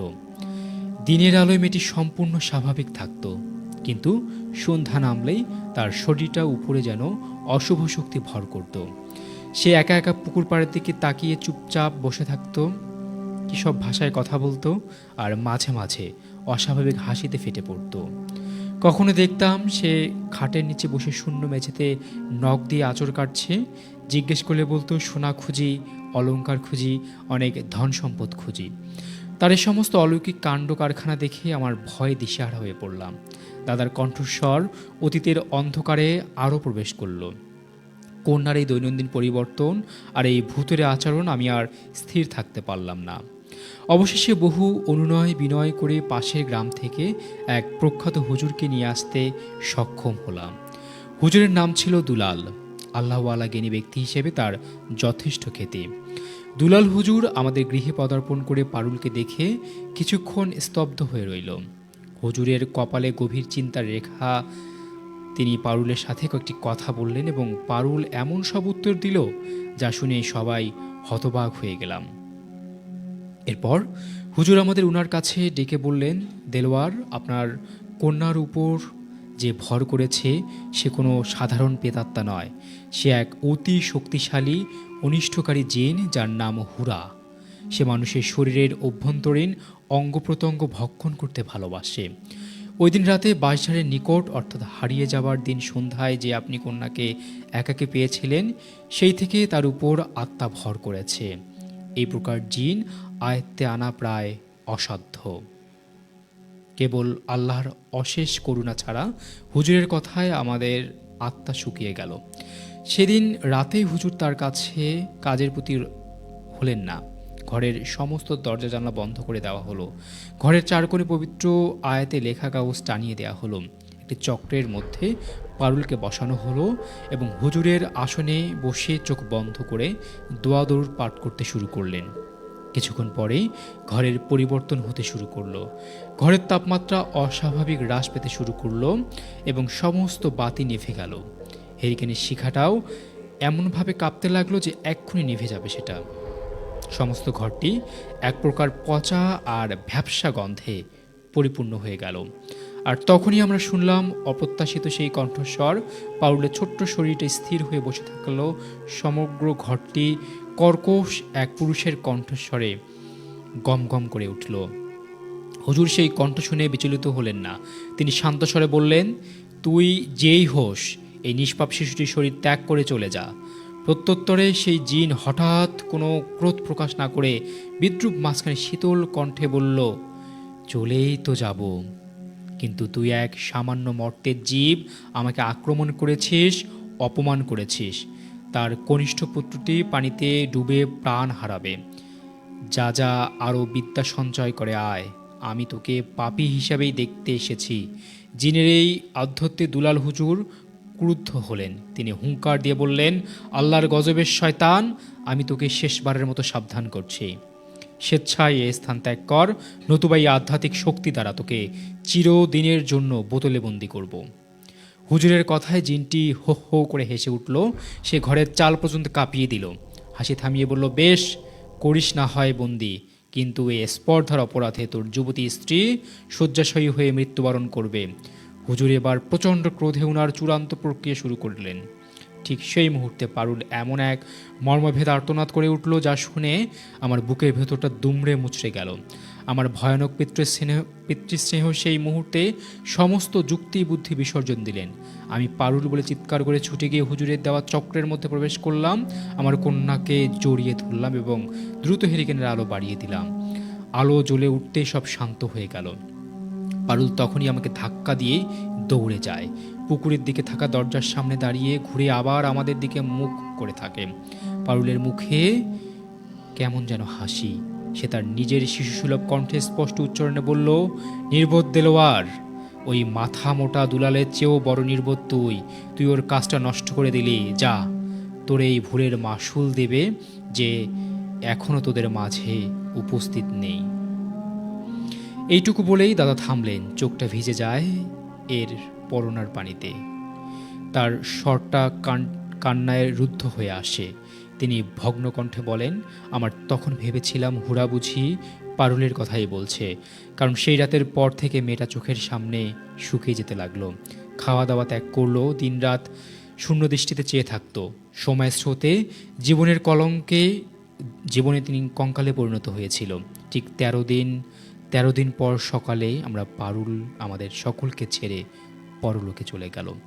যেদিন আমার কন্যার দাফন হলো, ঠিক সেদিনই অপর পাশ থেকে সংবাদ আসে, দুলাল হুজুরের 7 বছরের কনিষ্ঠ পুত্রটি গ্রামের পুকুরের ডুবে প্রাণ হারিয়েছে। জিনের প্রতিটি কথা অক্ষরে অক্ষরে ভুলে যায়। কন্যার 40 অতিবাহিত হওয়ার কিছুদিন পরেই সন্ধ্যায় দুলাল হুজুর স্বয়ং আমার গৃহে এলেন। তাকে দেখে মনে হচ্ছিল তিনি ভগ্ন হৃদয় পরাজিত মানুষ। তিনি আমার সামনে বসে একটা দীর্ঘ শ্বাস ফেলে বললেন, দেলোয়ার, আমি পূর্বেই অনুমান করেছিলাম আমার প্রচেষ্টা সফল হবে না। হুরা সেই শ্রেণীর জিন যাদেরকে কাফির জাদুকরেরা মানুষের ভয়ানক ক্ষতি সাধনের জন্য অর্থাৎ কুফরি কালামের কাজে ব্যবহার করে। এর শক্তি আমার সাধনার চেয়ে অনেক বেশি। আমি তাকে বন্দি করার চেষ্টা করে নিজের সর্বনাশ নিজেই ডেকে এনেছি। আমার স্ত্রীও আপনার কন্যার মতো শয্যাশায়ী হয়ে 4 দিন আগে মৃত্যুবরণ করেছে। এই বলে হুজুর বিদায় নিয়েছে। কিন্তু দরজার কাছ থেকেই তিনি আবার ফিরে এসে আমার দিকে তাকিয়ে বললেন, জীবনের শেষ কথাটি এখনো পূর্ণ হয়নি। আচ্ছা, জিনের শেষ কথাটি কিন্তু এখনো পূর্ণ হয়নি, তবে মনে রাখবেন একদিন তা পূর্ণ হবেই। আমি ব্যাকুল হয়ে হুজুরকে প্রশ্ন করলাম, কোন কথাটি হুজুর? কার কথা বলেছিল এই সেই শয়তানটা? হুজুর আমার চোখের দিকে তাকিয়ে একটা ভয়ার সত্য উচ্চারণ করলেন। হুরা বলেছিল, শাস্তি পাবে সে যে তোমাদের মধ্যে এখনো উপস্থিত নেই। এর অর্থ হলো আপনার অন্য 2 কন্যার গর্ভে যে সন্তান জন্ম নেবে তাদের মধ্যে যে প্রথম, সেই এই জিন আসলে সেই পুত্রের কথাই বলেছেন। হুরাকে পুনরায় দেখবে কবর খনন করতে, বুঝে নেবেন এই পুনরায় জাগ্রত হবে সেদিন, আর তার প্রথম বলি হবে সেই সন্তানের জননী, অর্থাৎ আপনার নাতি হবে তার মায়ের খাদক। দাদার কথাগুলো শেষ হতেই আমার মস্তিষ্কের অভ্যন্তরে সহস্র বজ্রপাত হলো। আমি স্তব্ধ বাকরুদ্ধ হয়ে বসে রইলাম। গোয়ালঘর, মাটির খনন, মায়ের আকৃতি সব কিছু এক নিমিষে আমার কাছে ভয়ঙ্কর সুতোয় গাঁথা হয়ে গেল। আমি বুঝতে পারলাম হুজুরের বলা সেই নাতি যে নিজের মায়ের মৃত্যুর কারণ হবে, সে আর কেউ নয়, সে আমি নিজেই। জয় এখানেই থামলো, তারপর আমার দৃষ্টি রেখে বলল, এরপরের কথাগুলো আমি আপনাকে বলছি তানভীর ভাই, শান্তি পাচ্ছি। তানভীর ভাই, আপনাকে আমার দাদার ঘটনাগুলোর মিথ্যা বর্ণনা ছিল না। সেই ঘটনার পর আমরা মাকে নিয়ে ঢাকায় ফিরছিলাম। দেশের শ্রেষ্ঠ চিকিৎসকদের শরণাপন্ন হয়েছিলাম, কিন্তু কোনো লাভ হয়নি। হুরা যেন ক্ষুধার্তে নেকড়ের মতো জেগে উঠেছিল। আমার চোখের সামনেই মা দিনে দিনে নিস্তেজ হয়ে গেলেন। চিকিৎসা বিজ্ঞান ওনার কোনো রোগ নির্ণয় করতে পারলেন না, শুধু বলতে ওনার বাঁচার ইচ্ছাটাই মরে গেছে। ঠিক মাস 2 মাথায় একটি ভীষণ প্রত্যুষে মা ঘুমের মধ্যেই চিরতরে বিদায় নিলেন। আর আজ দেখুন আমার বাবার কি অবস্থা। স্ত্রীর মৃত্যু শোকে আর সেই ভয়ঙ্কর ঘটনায় মানসিক আঘাতে তিনি জীবন্ত লাশ, স্মৃতিশক্তি লোপ পেয়েছে। কাউকে চেনেন না, কথা বলেন না। হাসপাতালের একটি ঘরে জানালার দিকে শূন্য দৃষ্টি তাকিয়ে থাকেন। হুরা তার কথা রেখেছে। সে বলেছিল শাস্তি পাবে সে যে তখনও আসেনি। শাস্তি আমি পাচ্ছি তানভীর ভাই। আমি সেই অভিশপ্ত যার ললাটে তার জন্মের মৃত্যুর কলঙ্ক দেখা আছে। আপনার লেখনের মাধ্যমে বহু মানুষের জীবনের কাহিনী শুনেছি, তাই আজ আমি আমার জীবনের কালো অধ্যায়টি আপনার কাছে উন্মোচিত করলাম। এ পর্যন্ত বলে জয় ভাই ওনার বর্ণনার রীতি টানলেন। তখন ওনার স্বর যন্ত্রণায় বিস্বাদে আচ্ছন্ন হয়েছিল। প্রিয় শ্রোতা বন্ধুরা, এই ছিল আজকে আমার পাঠানো ঘটনা। যদি এতটুকু ভালো লাগে আমি কৃতজ্ঞ হব, যদি ভালো না লাগে আমি ক্ষমা প্রার্থী, ক্ষমা করে দেবেন। নতুন কোনো ঘটনা নিয়ে আবারও হাজির হব, ততক্ষণ পর্যন্ত ভালো থাকবেন। আজকের মতো বিদায় নিচ্ছি, আল্লাহ হাফেজ। নাম তানভীর প্রধান, গ্রাম চৌরাস্তা বাজার।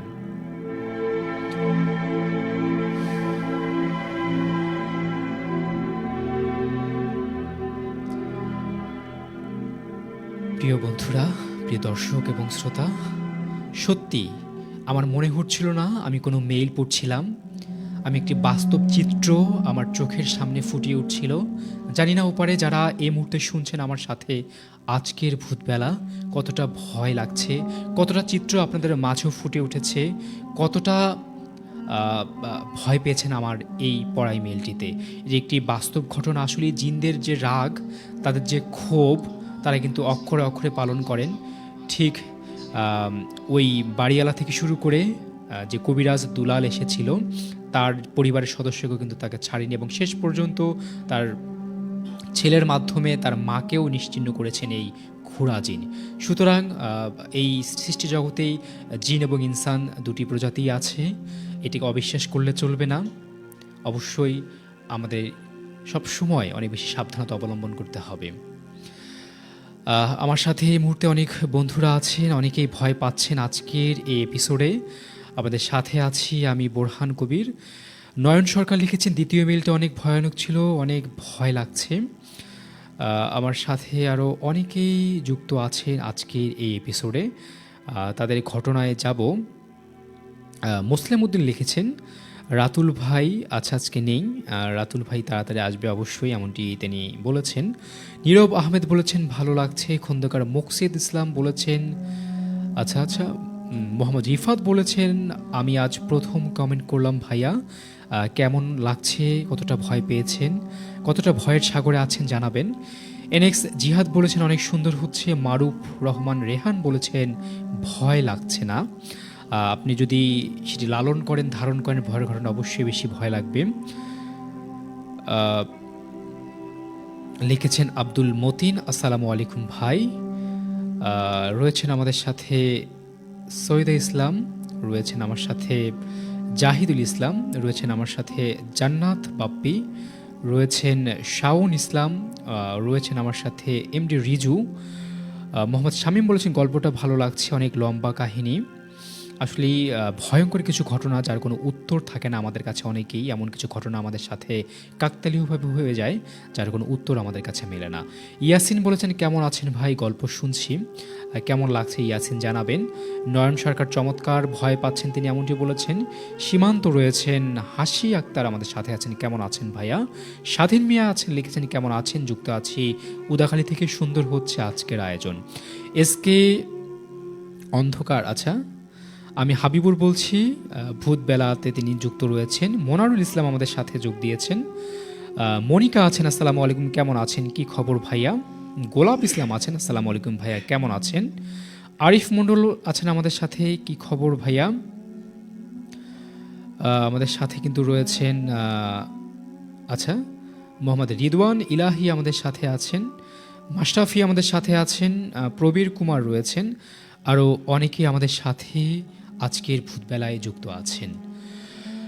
যারা ভূতবেলায় সরাসরি এসে গল্প বলতে চান, নিজের জীবনের ভয়ঙ্কর ঘটনা অথবা নিজের সাথে ঘটা অথবা আপনার শোনা কোনো ভয়ঙ্কর ঘটনা শোনাতে চাইলে আসতে পারেন ভূতবেলার স্টুডিওতে। এই জন্য আপনার ফোন নম্বরটি আমাদের কমেন্ট বক্সে পাঠাতে পারেন অথবা SMS করতে পারেন 0171344465 এই নম্বরে। হতে পারেন পরবর্তী সপ্তাহের আপনি আমাদের অতিথি ভূতবেলার এপিসোডে। আমরা ফিরছি আমাদের অতিথির কাছে। আপনি বলছিলেন আপনার কাছে আরও অনেক ভয়ঙ্কর ঘটনা আছে। আপনার প্রথম ঘটনাটি শুনেই কিন্তু অনেকেই বলছেন ভয় পাচ্ছেন এবং সেখানকার অনেক ভয়ঙ্কর ঘটনা আছে, আমরা এর আগেও শুনেছি। আমরা শুনবো আপনার পরবর্তী ঘটনা। জি ভাই, আমার কাছে যে ঘটনাটা আছে এটা রিসেন্টলি আপনার 1 থেকে 1.5 মাস হবে এই ঘটনাটা। আচ্ছা। আমার আপা আসছিল বেড়াইতে এবং আমার ছোট একটা নাতি নিয়ে আসছিল, 7-8 বছর হবে আর কি। তে ওরা মানে আমার শ্বশুর বাড়িতে গেছে বেড়াইতে। আর বলে রাখা ভালো, আমার ওই বোনের সঙ্গে মানে একটা নয় 7টা আছে। মানে আমাদের হচ্ছে বোনের বাসা হচ্ছে আমাদের কুড়িগ্রাম হচ্ছে জেলা, আচ্ছা, আর রাজিতপুর হচ্ছে থানা। আপনার ওখান থেকে মানে আপনার আসছে এখানে যখন বেড়াইতে, আমার শ্বশুর বাড়িতে গেছে, তা আমার মামা শাশুড়ির বাসাত গেছে, ওখানে যা ও ঢুকতে পারেনি। আচ্ছা, মানে বাসায় যেতে পারেনি, মানে ওখানে একটা আছে আর কি। তারপরে আমার শালা বাসা করছে ওইখানে, মানে ওখানেও যাইতে পারে নাই, শুধু আমার ওই নাতিটা গেছে। ওই নাতিটার সঙ্গেও কিন্তু মানে জিন ভর করে। আচ্ছা। তা আপনার ওখানে যাওয়ার পরে ওরা খেলতেছে আর কি, বাচ্চা কয়েকজন মিলে খেলতে খেলতে আমার ওই বাচ্চাটার ওখানে মানে করছে, ভর করছে। আচ্ছা। ভর করে আমার ছেলেও গেছিল ওখানে, মানে ক্লাস 4-এ উঠলো আর কি যে এবার। আপনার এরা খেলতে খেলতে মানে ও এমন একটা করতেছে, ওরা যে পোলাপানগুলো আছে মানে সবাইকে মানে মার শুরু করছে। আচ্ছা। ওই একটা বিছানার মধ্যে মানে ওকে যে ধরতে পারতেছে না কেউ। মানে ওকে ধরতে গেলে মনে করেন এখানে আছে, এখান থেকে আবার ওখানে চলে যাচ্ছে অটোমেটিকলি। মানে যাওয়ার পরে আমার বোন মনে করেন যে ওটা বুঝতে পারছে পরে এখান থেকে। তো আমার বোন বোঝার পরে ওখান থেকে আপনার নিয়ে আসছে আবার এই ঘরে। তো আসার পরে ওখানে আর মানে দেরি করেনি। আচ্ছা। ওখান থেকে যে আমাদের বাসায় আসছে, আসার পরেও মানে ভরণ করে কিন্তু আছে, মানে আমার ওই নাতিটার শরীরে। আচ্ছা তা আসার পরে এখানে আমাদের বাসায় যখন আসছে তখন আমার নাতিটা মানে বলতেছে যে গলা কাটা আসতেছে। মানে আচ্ছা। বলে রাখার একটা জিনিস ভালো, এটা আমার মানে স্মরণ নাই।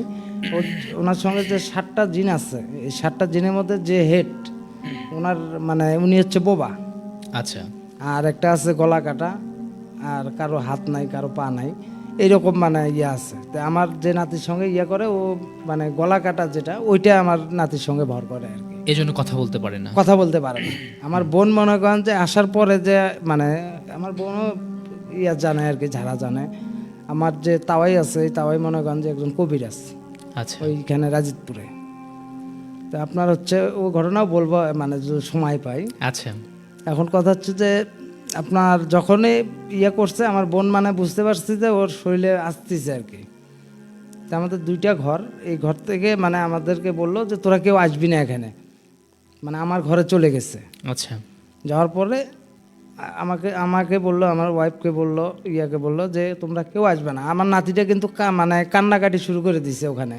আচ্ছা আমার বোনের সঙ্গে যা যা হচ্ছে ও এই ঘরে বসে বসে অলরেডি বলে দিচ্ছে। ও মানে ওকে যে ভরণ করছে সমানে, যে বোবারা যেরকম চিল্লায় এইভাবে চিল্লাচ্ছে, কিন্তু আমার আপা মনে করেন যে আমার বিছানাটা গোছানো ছিল, ওখানে যায় শুয়ে পড়ছে। শুয়ে পড়ার পরে সমানে ওই যে বোবা চিল্লাচ্ছে, আর আমার এখান থেকে নাতি বলতেছে যে এই যে আমার দাদিকে বাঁচাও, আমার দাদিকে বাঁচাও। তা আমার বোন বলে গেছে আমরা দেখলে তো ভয় করব। তো বলছে যে তোমরা কেউ ওই ঘরে যাবা না। না যাওয়ার কারণে পরে ওই বিছানা আমি যাই দেখি ভাইয়া, বিশ্বাস করবেন না, মানে পুরা এলোমেলো করে ফেলছে, এলোমেলো করে ফেলছে। মিনিমাম আধা ঘন্টা, হুম আধা ঘন্টা পরে আপনি আবার সুস্থ হয়ে গেছে। সুস্থ হয়ে যাওয়ার পরে আমাদেরকে এসে বলতেছে কয় তোদেরকে আমি যাইতে মানা করছি এই জন্য, কারণ তোরা ভয় করবি। আমার সঙ্গে যা হয়েছে হয়েছে, মানে পরে হাত ছড়াছড়ি করছে, তো মানে এখানে দেখলাম পরে আঘাতের চিহ্ন। আচ্ছা দেখার পরে আপনার হচ্ছে পরের দিন আমার বোনার এখানে থাকলো না, পরের দিন আবার চলে গেছে আমার আপা, যে এখানে থাকলে আরও সমস্যা হতে পারে। আর প্রায় আমার আপা মনে করেন যে আমাদের ওই বাসাটাতে, আপার বাসায় কাউকে যদি দাওয়াত দিয়ে খাওয়ায়, মনে করেন আপনাকে দাওয়াত দিছে, আপনি যা খাওয়া দাওয়া করে আপনার বাসায় যে আসতেন, আপনি হুম আপনার বাসায় এমন একটা দুর্গন্ধ ছড়াবে, মানে আপনি থাকতেই পারবেন না ওই রুমে, আচ্ছা মানে এইরকম অত্যাচার করে। তারপরে আমার ছেলে গেছিল ওখানে বেড়াইতে, আমার বড় ছেলে, নাম হচ্ছে রিফাত। ওই গেছে বেড়াইতে, ও একদিন রাত্রেবেলা মানে বের হয়ে এসে দেখে যে একদম বউ সাজে আছে ওই বাসাতে। আচ্ছা তো বউ সাজে আছে, ওখান থেকে যে ও দেখে ভয় করছে, ও আর ওই আমার ফুফুকে বলে নাই, মানে ওর ফুফুকে বলে নাই। না বলার কারণে পরের দিন যে জ্বর, প্রায় 15 দিন আপনার বিছানা থেকে উঠতে পারেনি। আচ্ছা তো আমার বোনকে যদি কথাটা বলতো, তাইলে মনে করেন যে ঝাড়ফুঁক দিয়ে মনে করেন যে ওকে একটা ঠিক করার ইয়ে, মানে এমন অবস্থা হয়ে গেছে, মনে করেন যে নোকের মতো চেহারা হয়ে গেছে। আচ্ছা মানে খাইতে দেয় না, কোনো কিছু ইয়া করে না, বিছানায় আসে ওর সঙ্গে মানে হুড়াহুড়ি করে, ইয়া করে, মানে এইরকম একটা পজিশনে এসে গেছে, মানে ওকে আর ছাড়বে না। আচ্ছা পরে আমার আপা কি করছে, মানে আমার তাওয়াইকে খবর দিছে। আমার তাওয়াইকে খবর দিয়ে পরে এখানে আসে, পরে ঝাড়ফুঁক করছে, পানি খাওয়াইছে, পড়া পানি খাওয়ার পরে আল্লাহর রহমতে ওই যে সুস্থ হয়েছে ইনশাল্লাহ। এখন আর পর্যন্ত আর কোনো সমস্যা হয়নি। এই ছিল আমার ঘটনা ভাইয়া। ধন্যবাদ আমাদের অতিথি। তিনি কিন্তু আরেকটি ভয়ঙ্কর ঘটনা আমাদের সাথে শেয়ার করলেন, তার পরিবারের সাথে এমনটি ঘটেছিল। আমরা আবার ভাইয়া একটা কথা বলি, আপনার এই জিনিসগুলো যদি প্রমাণ চাই আমি প্রমাণ দিতে পারবো ভাইয়া। আচ্ছা, আসলে সবকিছুর প্রমাণের প্রয়োজন হয় না, কিছু কিছু কাকতালীয় বিষয়, কিছু কিছু অলৌকিক বিষয় আমাদের আমি সাথে শুধু না, আমার ওই এমন গ্রামের ভাবে বাসা ঘটে থেকে যায় আমার যার কোনো উত্তর আমাদের কাছে অনেক সময় থাকে না। ঠিক যারা এটা ফিল করে ডেফিনেটলি ঠিক তারা এটা বলতে পারে, যারা এই পরিস্থিতির সম্মুখীন হয়েছে।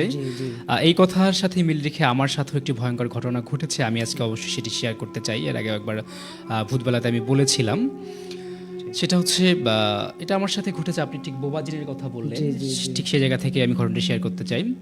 এটা 2022-21 এরকম হবে, বা তারও আগে হতে পারে, আমার ঠিক সালটা মনে পড়ছে না। রমজান মাসের ঘটনা। প্রতিদিনের মতো সাহারি করে আমি তো ফজরের নামাজ পড়ে ঘুমাই। তো রমজানের মাঝামাঝি সময়ে আমিও সাহারি করে শুয়ে পড়েছি। তো হঠাৎ মানে তখন তো সকাল হবার মতোই, কারণ ফজর নামাজ পড়তে পড়তে কিন্তু সকাল হয়ে যায়। ভোর হয়ে যায়। তো রুমের লাইট টাইট বন্ধ করে আমি শুয়ে পড়েছি। তো হঠাৎ আমার মনে হলো আমার ঘরে কেউ আসছে, একটা শব্দ পাচ্ছি। এবং আমার ঘরে আসার জন্য, মানে ওই রুম থেকে রুমে আসার জন্য একটা ডোরবেল লাগানো ছিল দরজায়। তো সেটা শব্দ হচ্ছে, টুংটাং আওয়াজ করতেছে। কিছু একটা আসলো আমার রুমে, অন্ধকারে মনে হচ্ছে, আমি দেখতে পাচ্ছি না। এবং আমার বিছানায় এসে আমার পায়ের কাছে বসলো। আমি শব্দ পেলাম, বিছানায় কেউ বসলে কিন্তু শব্দ হয়। হ্যাঁ, বসলে একটা ইয়ে হয়। শব্দ পেলাম। শব্দ পাওয়ার পরে আমি দেখছি যে আমার দিকে সে তাকিয়ে আছে অপলক দৃষ্টিতে। ভালো করে যখন চোখ ঘষে আমি দেখলাম একদম হুবহু আমার মতো কে একজন আমার দিকে তাকিয়ে আছে। এক লাফ দিয়ে আমি উঠে বসলাম, কে কোথায়। মানে ওটার সাথে দেখলাম যে তখন বাইরের আলো, দিনের আলো ফুটে গেছে, রুমে প্রবেশ করছে, দেখি কেউ নাই। এই অবস্থা চলে গেল। এর কিছুদিন পর আবার ওই রমজানেই আমি শুয়ে পড়েছি এবং ওই রকমভাবে কেউ একজন রুমে আসলে, বিছানায় বসলো। বসার পর আমার বুকে হাত রাখলো ভাই। মানে হাতটা এত ভারী, মনে হয় পৃথিবীর সমস্ত ওজন সেই হাতের মধ্যে আছে। আপনার উপরে দিয়ে দিছে সে। হ্যাঁ, আমি আর শ্বাস নিতে পারছি না, মনে হচ্ছে এই বুঝে মরে যাবো, শ্বাসরোধ হয়ে আসছে আমার। চিৎকার করছি, আমি ডাকছি, আমার সে সাহসটা বা সে শক্তিটাও আমার নাই তখন। তো সে সময় আমার হঠাৎ মনে হলো যে আমি শুনেছিলাম যে যখন খারাপ কিছু আসর করে বা খারাপ কিছু যখন মানুষকে ধরে, তখন যদি আয়াতুল কুরসি বা কোরআনের আয়াত পড়া যায় তো হয়তো সেখান থেকে নিস্তার পাওয়া যাবে। আল্লাহ হয়তো বাঁচিয়ে রাখবেন, এই কারণে হয়তো আমি সে সময় আয়াতুল কুরসির জাস্ট প্রথম আমি বলা শুরু করছি, সাথে সাথেই আমার বুকের কাছ থেকে হাতটা এক টানে উঠে গেল। আমি চোখ খুলে দেখলাম একদম সকাল হয়ে গেছে। আমি উঠলাম, ওঠার পর আমার মাও দেখলাম উঠছে। আমার মাকে জিজ্ঞেস করলাম যে, আমার মা আমাকে দেখে বলছে এত তাড়াতাড়ি উঠছে, মানে ঘটনা কি, আজকে তো বন্ধের দিন, মানে শুক্রবার ছিল সম্ভবত। আমি বললাম না, কিছু হয়নি। না, কিছু একটা হয়েছে। সে আমার চোখ মুখ কালো দেখছে। সে শক্ত করে যখন আমাকে ধরলো তখন আমি তাকে পুরো ঘটনা খুলে বলি। তো আসলেই আমার খুবই খারাপ অবস্থা, বুকে তীব্র ব্যথা ছিল কয়েকদিন। তারপর আমি আমাদের যে মসজিদের হুজুর ছিল তার শরণাপন্ন হই এবং তার সাথে বিষয়টা শেয়ার করি। তখন তিনি আমাকে যেটি বললেন যে তোমার সাথে খারাপ কিছুই হতে ধরেছিল, কিন্তু তুমি বুদ্ধি করে যে আয়াতুল কুরসি পড়তে পেরেছো, কোরআন আয়াত পড়তে পেরেছো, এটা তোমার জন্য সৌভাগ্য। তুমি এই জন্য বেঁচে ফিরতে পেরেছো, মানে তোমার সাথে খারাপ কিছুই ঘটতো। এরপর আমি দীর্ঘদিন রুমে লাইট বন্ধ করতে পেতাম না। প্রায় বছরখানিক আমি রুমে লাইট জ্বালিয়ে রেখেছিলাম। কিন্তু ঘটনাটা শেষ হলো কবে নাগাদ সেটাও বলি। এরপর অনেক দিন পর, রমজানের শেষে অনেক দিন পর আমি আরেকদিন লক্ষ্য করলাম, তখন আমি শুয়েছি মাত্র রাত 10টা-11টা হবে। আমি শুয়েছি আমার মতো। আমি সব সময় ডান কাতে ঘুমাই। জাস্ট আমি বা পাশ থেকে আমার কোলবালিশটা ডান পাশে নিয়েছি। ঠিক সেই সময় আমার অপোজিট থেকে একটা নরম হাত, এত নরম আর এত প্রশান্তি আমি মনে হয় আমার কখনো পাইনি। আমার এমনটি মনে হয় এখনও যখন আমি ফিল করি জিনিসটা, আমার মাথা থেকে পা পর্যন্ত ছুঁয়ে গেল সেই হাতটা। এবং ছুঁয়ে যাওয়ার পর আমার চোখে এত ঘুম এলো, মানে আমি চোখ খুলে সে হাতটাকে যে একবারের জন্য দেখব বা আমি সে হাতটা একবার স্পর্শ করব যে কার হাত, কে আমাকে এত নরম করে আলতো করে ছুঁয়ে যাচ্ছে, আমি দেখতে পারিনি।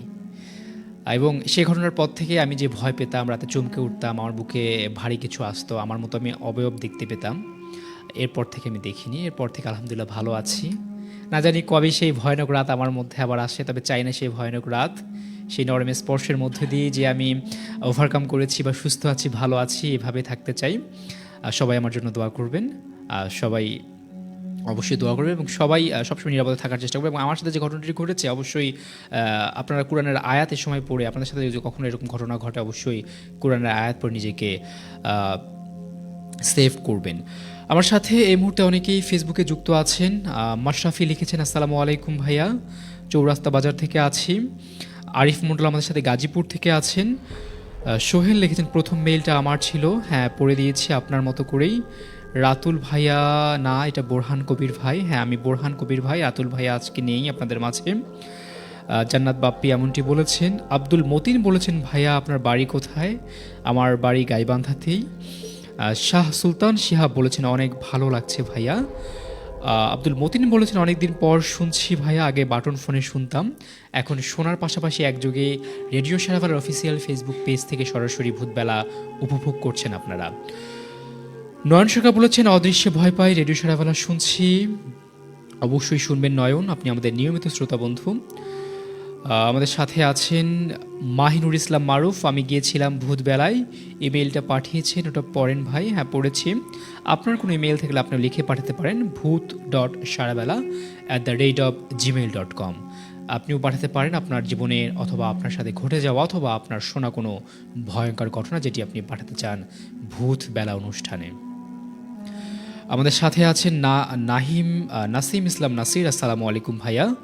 মাহিনুর মারুফ আমাদের সাথে আছেন, আব্দুল মতিন আছেন, মোসলেম উদ্দিন আছেন, আমাদের সাথে খন্দকার মকসিদুল ইসলাম আছেন, আমাদের সাথে মোহাম্মদ রিফাত আছেন, জিহাদ বলেছেন অনেক সুন্দর হচ্ছে, রোহান আছেন আমাদের সাথে, রয়েছেন আমাদের সাথে আরও অনেক বন্ধু যারা ভূতবেলায় যুক্ত আছেন আমাদের সাথে আজকের এই আয়োজনে। ফারহান বলেছেন রাতুল ভাইয়া কোথায়?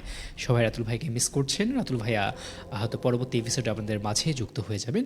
আজকে বোরহান কবির আছি, কিছুটা ভয়ের সাগরে আপনাদেরকে একসাথে হারাবো বলে। আমরা ফিরবো আবার অতিথির কাছে। আমরা পরপর আপনাদের কাছে দুটো ঘটনা শুনলাম, এবারে কোন ঘটনাটি বলবেন? এটা ঘটনা আমার মায়ের কাছে শোনা। আমার নানা যে ছিল, নানা ওই মাছ মারতে যেত। আচ্ছা। মাছ মারতে যেত, ওই যে আপনার এমনি সাধারণ যে আমরা ওটাকে বলি ফসকা, আচ্ছা। গ্রামের ভাষায় আর কি।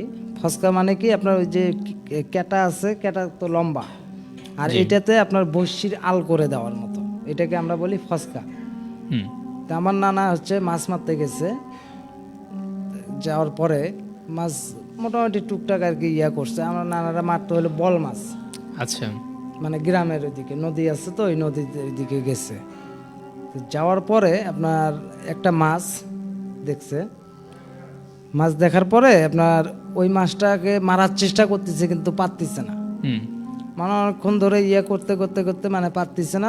তখন আপনার হচ্ছে আস্তে আস্তে আমার নানাকে গভীর পানির দিকে নিয়ে যাচ্ছে।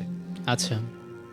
তো আপনার যখন মানে আপনার আঁটু পানির থেকে যখন কোমর পানিতে নামছে, তখন আপনার মানে নানা একটু মানে হুশ হয়েছে, কি ব্যাপার, এটা তো মাছ হতে পারে না, কারণ যেহেতু মানে আমাকে মাঝখানের দিকে নিয়ে যাচ্ছে, এটা মাছ হতে পারে না।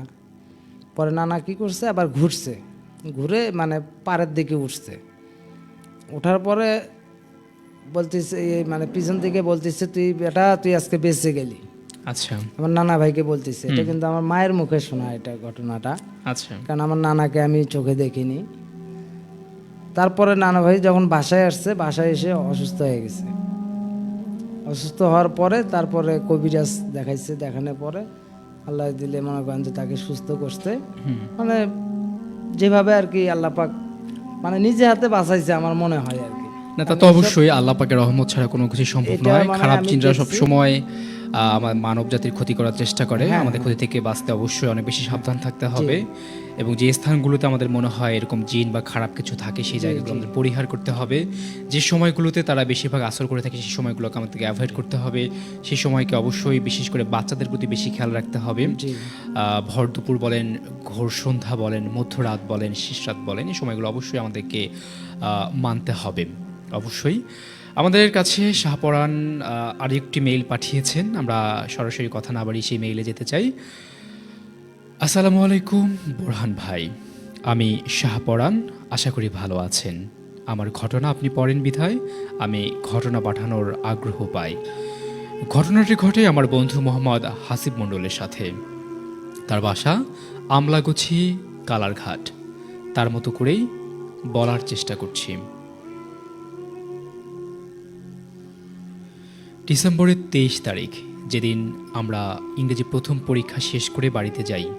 বাড়িতে গিয়ে সাধারণত একটু ফ্রেশ হয়ে হালকা কিছু নাস্তা করে আমি উঠোনে অথবা বারান্দায় বসে থাকি। এ কেমন সময় আমি বারান্দায় বসেছিলাম, এরকম একটি সময় আমি বারান্দায় বসেছিলাম, দেখলাম যে আকাশে ঝাঁটার লেজের মতো কিছু একটা উড়ে যাচ্ছে। বিষয়টি দেখে আমি ভয় পেলাম এবং আমার আম্মুকে বললাম, আম্মু ঘটনাটা বললে সে সন্ধ্যার সময় আকাশে তাকাতে নেই। সেদিন আমি ভালোভাবে পড়াশোনা করতে পারিনি এবং পরের দিন পরীক্ষাটি আমার একটু খারাপ হয়েছে। রাতে আমরা অনুভব করি যে আমাদের টিনের চালের উপর কেউ ঝড় ঝড় আমাকে ফেলাচ্ছে এবং টিনের চালের উপর লাঠি দিয়ে মারছে। তারপর ঘটনাটা আম্মুর মুখ থেকে আমার মুখ, আমার আম্মু যখন ছোট তখন তিনি এরকম সন্ধ্যার সময় খেলতে গিয়ে আকাশে কীরকম কিছু দেখতে পান এবং সেটার পিছনে দৌড়ান এবং সবাইকে বলেন দেখো দেখো এটা। তারপর আম্মু তার নানিকে এসে বলেন, তার নানি তার আম্মুকে বকা দেয় এবং বলে যে তুই ওটার পেছনে দৌড়াতে গিয়েছিস কেন। এরপর তার আম্মু তার বাড়ির ঘটনার কথা বলে। তাদের বাড়ির জমিটা নাকি ছিল অনেকটা ভয়ঙ্কর একটি জায়গা, যেখানে মানুষ রাতে কেন দিনে যাওয়ার সাহস পেত না। ধীরে ধীরে যুগ পাল্টায় এবং সেখানে বসত বাড়ি শুরু হয় এবং তারা জমি ক্রয় বিক্রয় চলে সেখানে। তাদের বাড়ি ক্রয় করার পর তার ফুপু প্রেগনেন্ট ছিল এবং তাদের বাড়িতে বেড়াতে এসেছিল। বেড়াতে এসে হঠাৎ ফুপু রাতে বাইরে বের হন ওয়াশরুমে যাবেন বলে এবং তিনি দেখতে পান যে আঙিনায় একটি বুড়ির মতো কিছু দাঁড়িয়ে আছে। তিনি বিষয়টা দেখে ভয় পান এবং ভিতরে যান। পরে তার আম্মুকে ডেকে নিয়ে বাইরে যান এবং কাজ শেষ করে ভিতরে ঘটনাগুলো বলেন। পরে রাতে ফুপু অদ্ভুত স্বপ্ন দেখতে পান।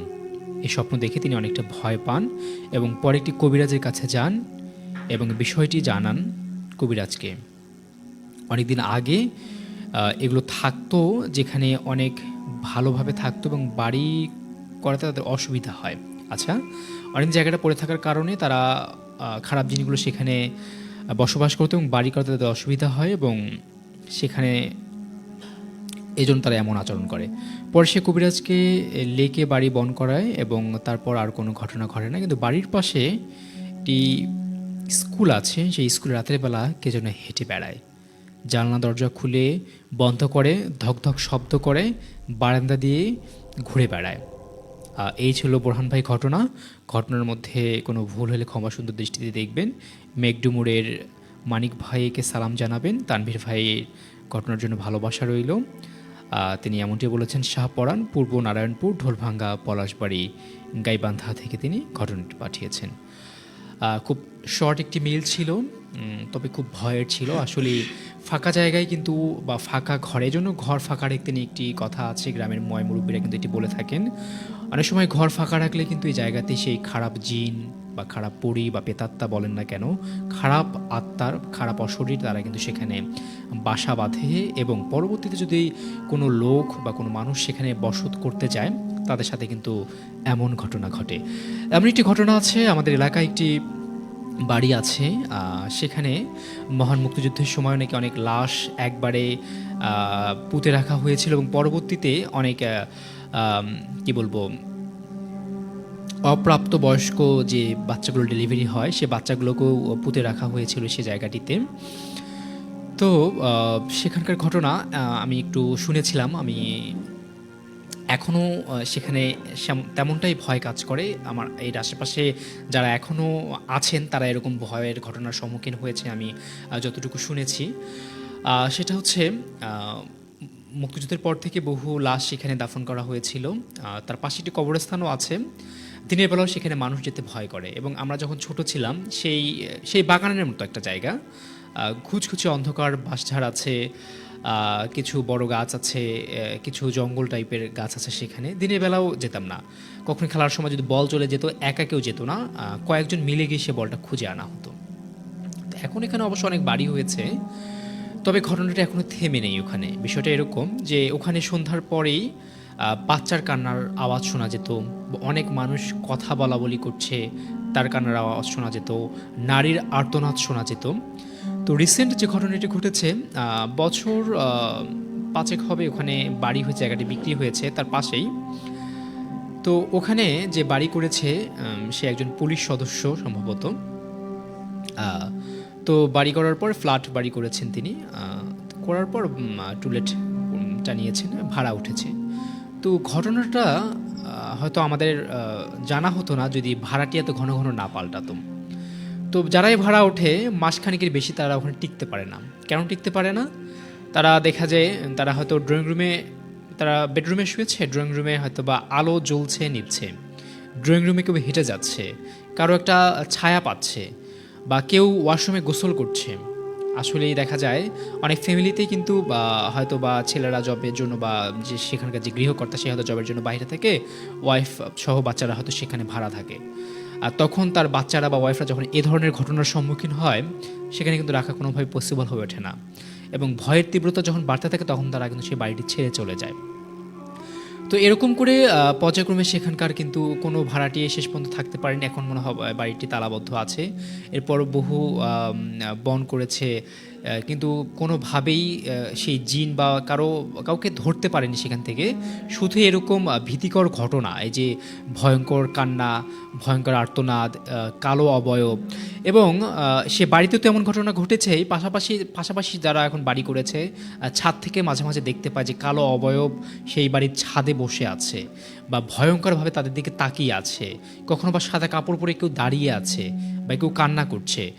বাগানটা কিছু অংশ বিক্রি হয়েছে, কিছু অংশ এখনও আছে, হয়তো বললে অনেকেই চিনবেন, আমি সেটি প্রকাশ করছি না আজকের এই লাইভে। তবে একটি কথাই বলবো, ভয়ঙ্কর কিছু আছে যা ঘটে তা অবশ্যই রটে বলেই কিন্তু ঘটনা ঘটে, সুতরাং ভয়কে একদম এড়িয়ে গেলেই চলবে না। ভূত বলে কিছু নেই এটা অবিশ্বাস করলেও খারাপ জিন, খারাপ পেতাত্তা, খারাপ অবয়ব এখনও কিন্তু আছে, যা আমাদের মানুষের ক্ষতি করেই চলে অনেক সময়। এতে অনেক সময় প্রাণনাশের ঘটনাও ঘটে, সুতরাং এটা আমরা অবহেলা করা যাবে না। এই মুহূর্তে আমার সাথে অনেকেই আছেন, আমি কিন্তু আমারও সাথে ঘটা বা আমার শোনা ঘটনাও শেয়ার করছি এবং অতিথির কাছে ঘটনাও শেয়ার করছি, পাশাপাশি মেইল করছেন অনেকে, এই মেইলগুলো পড়ার চেষ্টা করছি। কেমন লাগছে আজকের ভূতবেলা অবশ্যই জানাবেন। সময় কিন্তু 10:23। আমাদের স্টুডিওর ঘড়িতে আরও অনেকটা সময় ধরে ভূতবেলার সাথে আছি। যারা ঘটনা পাঠাতে চান পাঠাবেন booth.saravel@gmail.com এই মেইলে। এছাড়াও অনেকে আমাকে কমেন্ট করেছেন, কমেন্টে আবারও যেতে চাই, কমেন্ট পড়তে চাই, বন্ধুদের পাঠানো কমেন্টগুলো রয়েছে এখনও অনেকগুলো কমেন্ট, কিন্তু এখনও পড়া হয়নি, হয়তো বা আউটলুক হয়ে গেছে কারণে পড়িনি। এমনটাও হয়েছে, আমি ঘটনা পড়ার সময় অনেকেই মেল করেছেন, কমেন্ট করেছেন। নয়ন সরকার বলেছেন আছি আরও কিছুক্ষণ।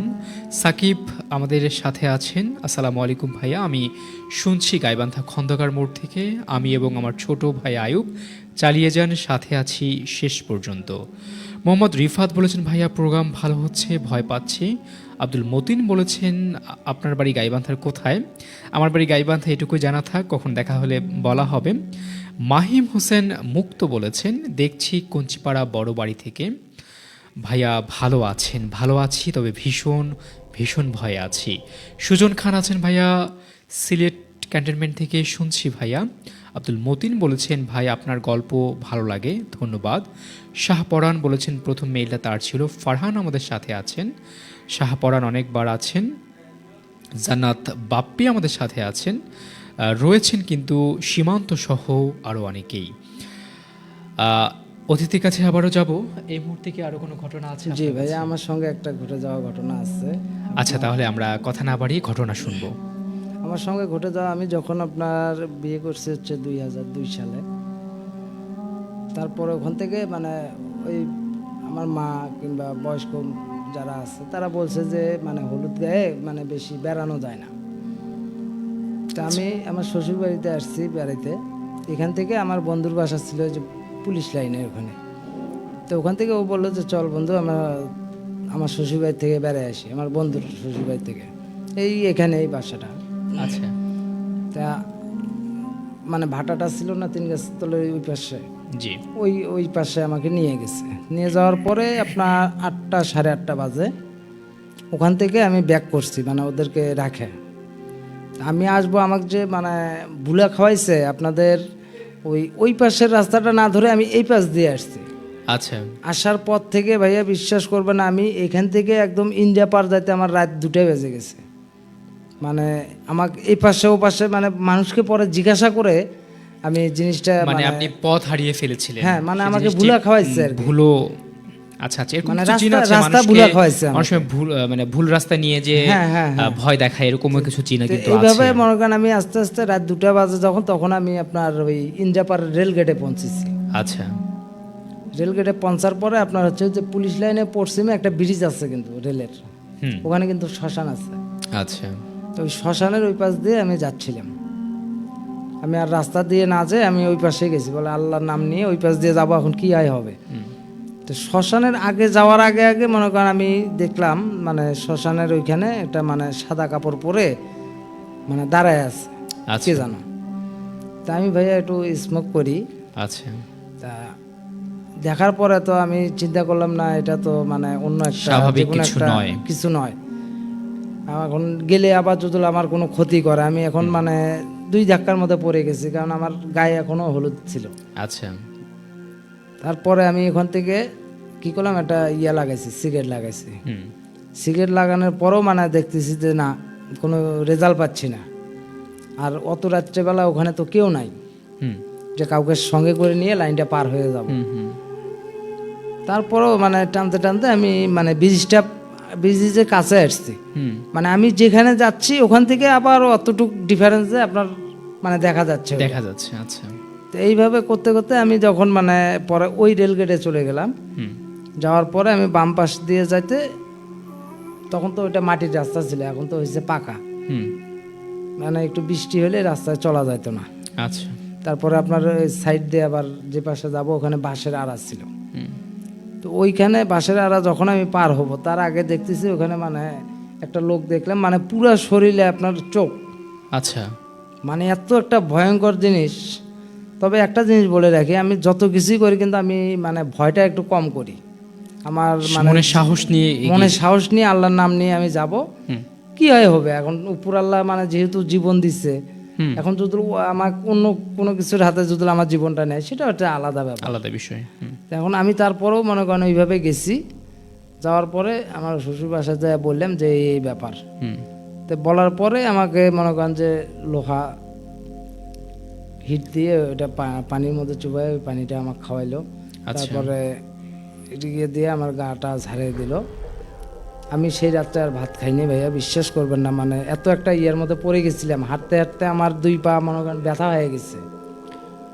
এটি হওয়াটাই স্বাভাবিক, কারণ আপনি যখন চোখের সামনে প্রথমত আপনি রাস্তা ভুলে গিয়েছিলেন, একটা পেরেশানির মধ্যে পড়েছিলেন, আর তারপর আপনি দেখছেন সাদা অবয়ব এবং ভয়ঙ্কর একটা রূপ আপনার সামনে মানে ধরা আমার দিচ্ছে। সামনে হ্যাঁ পড়ছিল। এটি কিন্তু ভয় পাওয়াটাই স্বাভাবিক। আর একটা জিনিস কি ভাইয়া, আমি মনে করেন যে আমি যেহেতু যেখান থেকে ছোট থেকে বড় হয়েছি ভাইয়া, মানে যে রাস্তাটায় আমি ছিলাম ওইখানে যে কেউ হোক, আপনি এখনো মনে করেন ওখানে রাত্রেবেলা গেলে আপনি ভয় করবেন ভাইয়া, মানে ওই জায়গাটাতে আচ্ছা, এমন একটা মানে অবস্থা। তারপরে মনে করেন যে ওইখানে মানে ওই যে আপনাকে যে বললাম না কালো সাপ, ওখানে ছিল সাপ হচ্ছে দুইটা, আচ্ছা, মানে এটা হচ্ছে মানে জোড়া। ওর যদি ক্ষতি আমরা যেহেতু করি নাই, ও আমাদের কোনো ক্ষতি ক্ষতি করে না, করবে আমার না। যতটুকু সম্ভব ওটা মানে ভালো কিছু। আর মানে যদি আপনি ক্ষতি করতেন তাহলে পরবর্তীতে অবশ্যই আমাদের ওর ক্ষতি যে করতো। জোড়ার যে সাপটা সেটা কিন্তু আপনার আর পরবর্তীতে সাপটা মনে অবশ্যই। করেন যে ছোট না কিন্তু মানে বিশাল বড়। আচ্ছা, আরেকটা বিষয় সেটি হচ্ছে জিনদের যে তারা যে রূপ দুটো বেশি ধারণ করে সেটা হচ্ছে কালো বিড়াল আর অথবা সাপ, সাপ। হ্যাঁ সাপের রূপে কিন্তু এই দুটো আপনার ইয়ে করে। জিনরা খুব বেশি ধারণ করে। আপনার এই গল্প থেকে আমার এই জিনকে ঘিরে এবং সাপকে ঘিরেই একটা ঘটনা আমার শোনা আছে আমার এক রিলেটিভের, সেটি আমি আজকে বন্ধুদের সঙ্গে শেয়ার করতে চাই। সেটা হচ্ছে ঘটনাটা জয়পুরহাটের একটা ঘটনা, আমার ভাবির মায়ের সাথে ঘটনা। সেই ঘটনাটি শেয়ার করতে চাই। সেটা হচ্ছে একদিন আমার সেই ভাবির মায়ের অর্থাৎ আমার তাওয়াইয়ের সাথে মনোমালিন্য হয়েছে। রাস্তার ধারে বাড়ি, রাস্তার ধারে বসে বারান্দায় বসে সে কাঁদছে। তো রাত তখন প্রায় 12টা থেকে 1টা হবে। সে তার মতো করে তার মনের দুঃখে সে কাঁদছে। তো সেই পথ দিয়ে যাচ্ছিল একটা জিন, উড়ে যাচ্ছিল একটা জিন। তাকে দেখে তার বোধহয় খুব মায়া হয়। সে মানুষের রূপ ধারণ করে তার বারান্দায় এসে তার সামনে কথা বলে যে, বোন কি হয়েছে তোমার? তো সে প্রথম অবস্থায় বল না, একটা অপরিচিত মানুষ, হ্যাঁ, ছেলে অপরিচিত মানুষকে মানুষ, কেন হ্যাঁ। কিভাবে সে কারণ যেহেতু বলবে? মহিলা মানুষ, মানে মহিলা মানুষ, কথা হ্যাঁ। বলতে একটু ইয়া করে, ভয় করে। তো তারপর সে বলে যে ভয় পায়েন না, আপনি আমাকে বলতে পারেন, আপনাকে দেখে খুব মায়া হলো তাই বললাম। তেনারও মনের খুব কষ্ট। সে জায়গা থেকে সে তার ঘটনা শেয়ার করলো, তার হাজব্যান্ডের সঙ্গে তার ঝগড়া হয়েছে, সে এই ঘটনাটা শেয়ার করলো। শেয়ার করার পর সেও খুব কষ্ট পেল। তো তারপর সে তার পরিচয় দিল যে যদি ভয় না পান তাহলে আমার পরিচয় দেই। তখন বলল যে না বলেন আপনি, সমস্যা নেই, আমি ভয় পাবো না। তখন বলল আসলে এই বোন আমি কোনো মানুষ জাতি না, আমি জিন জাতি। তো তুমি যদি অনুমতি দাও আমি তাহলে তোমাকে বোন বানাবো, আমি তোমার ভাই হতে চাই। জি তো সে বলল যে ঠিক আছে। তো বললো আমি তোমার কোনো ক্ষতি করব না, পারলে তোমার উপকারই করব। তো তুমি যখন ফ্রি থাকবা বা যখন তুমি বলবা আমি আসবো তোমার বাড়িতে, তুমি যদি রাখো আমি তোমার বাড়িতে আসবো। তো এরকম মাঝে মাঝে আসা যাওয়া করতো। এক পর্যায়ে সেই আমার সেই তাওয়াইয়ের সাথেও পরিচয় করিয়ে দিল আমার সেই মাওয়াই, যে বললো যে হচ্ছে আমার এরকম জিনের সাথে সে আমাকে বোন বানিয়েছে। তো যখন আসতো তাদের বসার ঘরে বসতো সবাই মিলে, যখন ভরণ করতো তখন কিন্তু ওই এসে সেই পুরুষ কণ্ঠে সবাইকে সালাম দিত, আসসালামু আলাইকুম দুলা ভাই, মানে এইভাবে সম্বোধন করতো। মানে তার সম্পর্ক অনুযায়ী যে যা হবে মানে সেই সেটা বলে আর কি সেটা বলে সম্বোধন করতো, কথাবার্তা বলতো, আসতো যাইতো, কোনো সমস্যা হলে সলভ করার চেষ্টা করতো। তো একটা পর্যায়ে ওনার বাড়িতে একটা অনুষ্ঠান ছিল। তো সেই জিন ভাইকেও দাওয়াত করা হয়েছে সেই অনুষ্ঠানে। আমার সেই উনি মাওয়াই দাওয়াত করেছে আর কি। তো দাওয়াত করছে, আসছে। তো যখন অনেক মানুষের ভিড় পাইছে, তো কি কারণে যেন খুব সমস্যা হচ্ছিল, সে সঙ্গে সঙ্গে সাপের রূপ ধারণ করছে সেই জিন। প্রথমে মানুষের রূপে ছিল, পরে সাপের রূপ ধারণ করছে। ধারণ করার পরে কারোর যেন চোখে পড়ছে যে সাপ, এই তো একটা মানে একটা হ্যাঁ, একটা হইচই আতঙ্ক পড়ে শুরু গেছে, হয়ে আতঙ্ক গেছে। সৃষ্টি হয়ে গেছে, এই বড় সাপ দেখা গেছে কোথায়, এইখানে। বলতে বলতে সে মনে করেন ইয়েতে চলে গেছে, ওখানে যে মুরগির খোয়ার ছিল, খোয়ারের ভিতরে ঢুকে পড়ছে। তো সাপ, বিষাক্ত সাপ বাড়িতে হ্যাঁ, আসছে, এত মেহমান কখন কার ক্ষতি করে বসে, ছেলে পেলে ছিল, সবাই মিলে সাপটাকে ওখান থেকে বের করে বেধরম পিটাইছে। এক পর্যায়ে যখন আমার সেই মাওয়াই আসছে, এসে দেখছে যে কী হয়েছে, সাপ পিটাচ্ছ কেন। উনি ওই সাপটাকে, আর একটা বিষয় বলে রাখি, এটা আমি বহুজনের কাছ থেকে শুনেছি, যেগুলো বিষাক্ত অরিজিনাল সাপ সেগুলোর পিছনে নাকি একটা চিহ্ন থাকে, আর যেগুলো জিন জাতীয় সাপ সেগুলো সাধারণ সাপে মানে সে সাধারণ সাপের মতো, সেগুলো কোনো মানে ওই কোনো চিহ্নটা চিহ্ন থাকে না, দেওয়াটা নাই। একটা এরকম লেখার মতো বিষাক্ত থাকে। সাপের যে এরকম একটা চিহ্ন থাকে মাথার নিচে, হ্যাঁ যে হ্যাঁ হ্যাঁ। এরকম একটা চিহ্ন তো ওই থাকে। চিহ্নটা দেখেনি, যখন ওই মারা হচ্ছিল তখন আমার সেই মাওয়াই এসে বলছে তোমরা কি করতেছো। তখন বলতেছে যে এরকম, তখন সে ভালো করে দেখে যে সেটা তো আসলে এই বিষাক্ত সাপ না। বলছে তোমরা একদম মারবা না, এটা সাপ না। তো বাড়ির যারা লোক যারা জানতো না তারা বলছে সাপ না তাহলে কি এইটা, আমরা সবাই সাপ, তুমি বলতেছো সাপ না। তখন বলতেছে না, এটা সাপ না, তোমরা ভালো করে লক্ষ্য করে দেখো, এর কিন্তু পিছনে সেই সাপের দাগের যে চিহ্ন থাকে সেটা কিন্তু নাই। সবাই তখন ভালো করে দেখলো যে না, আর এমন মানে পেটানো হয়েছে, খুবই খারাপ অবস্থা। তখন সে আলাদা রুমে নিয়ে যায় সেই জিন সাপটাকে নিয়ে, যে তখন বলে ভাই তুমি মানুষ রূপ ধারণ করো, তোমাকে চিকিৎসা করতে হবে, তোমার যে অবস্থা তাতে কিন্তু তুমি হবে না। তখন সে মানুষের রূপ ধারণ করে, তাকে হাসপাতালে নিয়ে যাওয়া হয়, ট্রিটমেন্ট দেওয়া হয়। তো এরপর আসলে সাপ মানে সেই জিন সাপটা এত বেশি মানে মনে কষ্ট পায়, এরপর আর ওই বাড়িতে কখনো ওই বাসায় আসেনি। আর আসেনি। আর দেখেন, তবে যখন আসতো তাদের অনেকভাবে হেল্প করতো, জি জি। অনেকভাবে হেল্প করতো, কিন্তু ওই ঘটনার পর থেকে তাদের বাড়িতে কখনো আর আসে নাই। তো আপনার ঘটনার কথাই আমার এই কথাটা মনে পড়ে গেল, এই জন্য শেয়ার করলাম আমি আমার একটা দর্শক ছোট্ট এবং আর একটা ঘটনা বলি, সেটা হচ্ছে শ্রোতা কি যারা আছেন মানে তাদের আমার সাথে। তাওয়াই মানে কবিরাজি করে, তো মানে জিন ভর করলে কিংবা কোনো কিছু করলে মানে উনি যা ছাড়াই আর কি। আচ্ছা। তো জিনের কথা হিসেবে ওই বাসায় আপনার কোনো হাদিয়া নিতে পারবে না, প্লাস আপনার মানে কোনো কিছুই খাইতে পারবে না ওই বাসাটায়।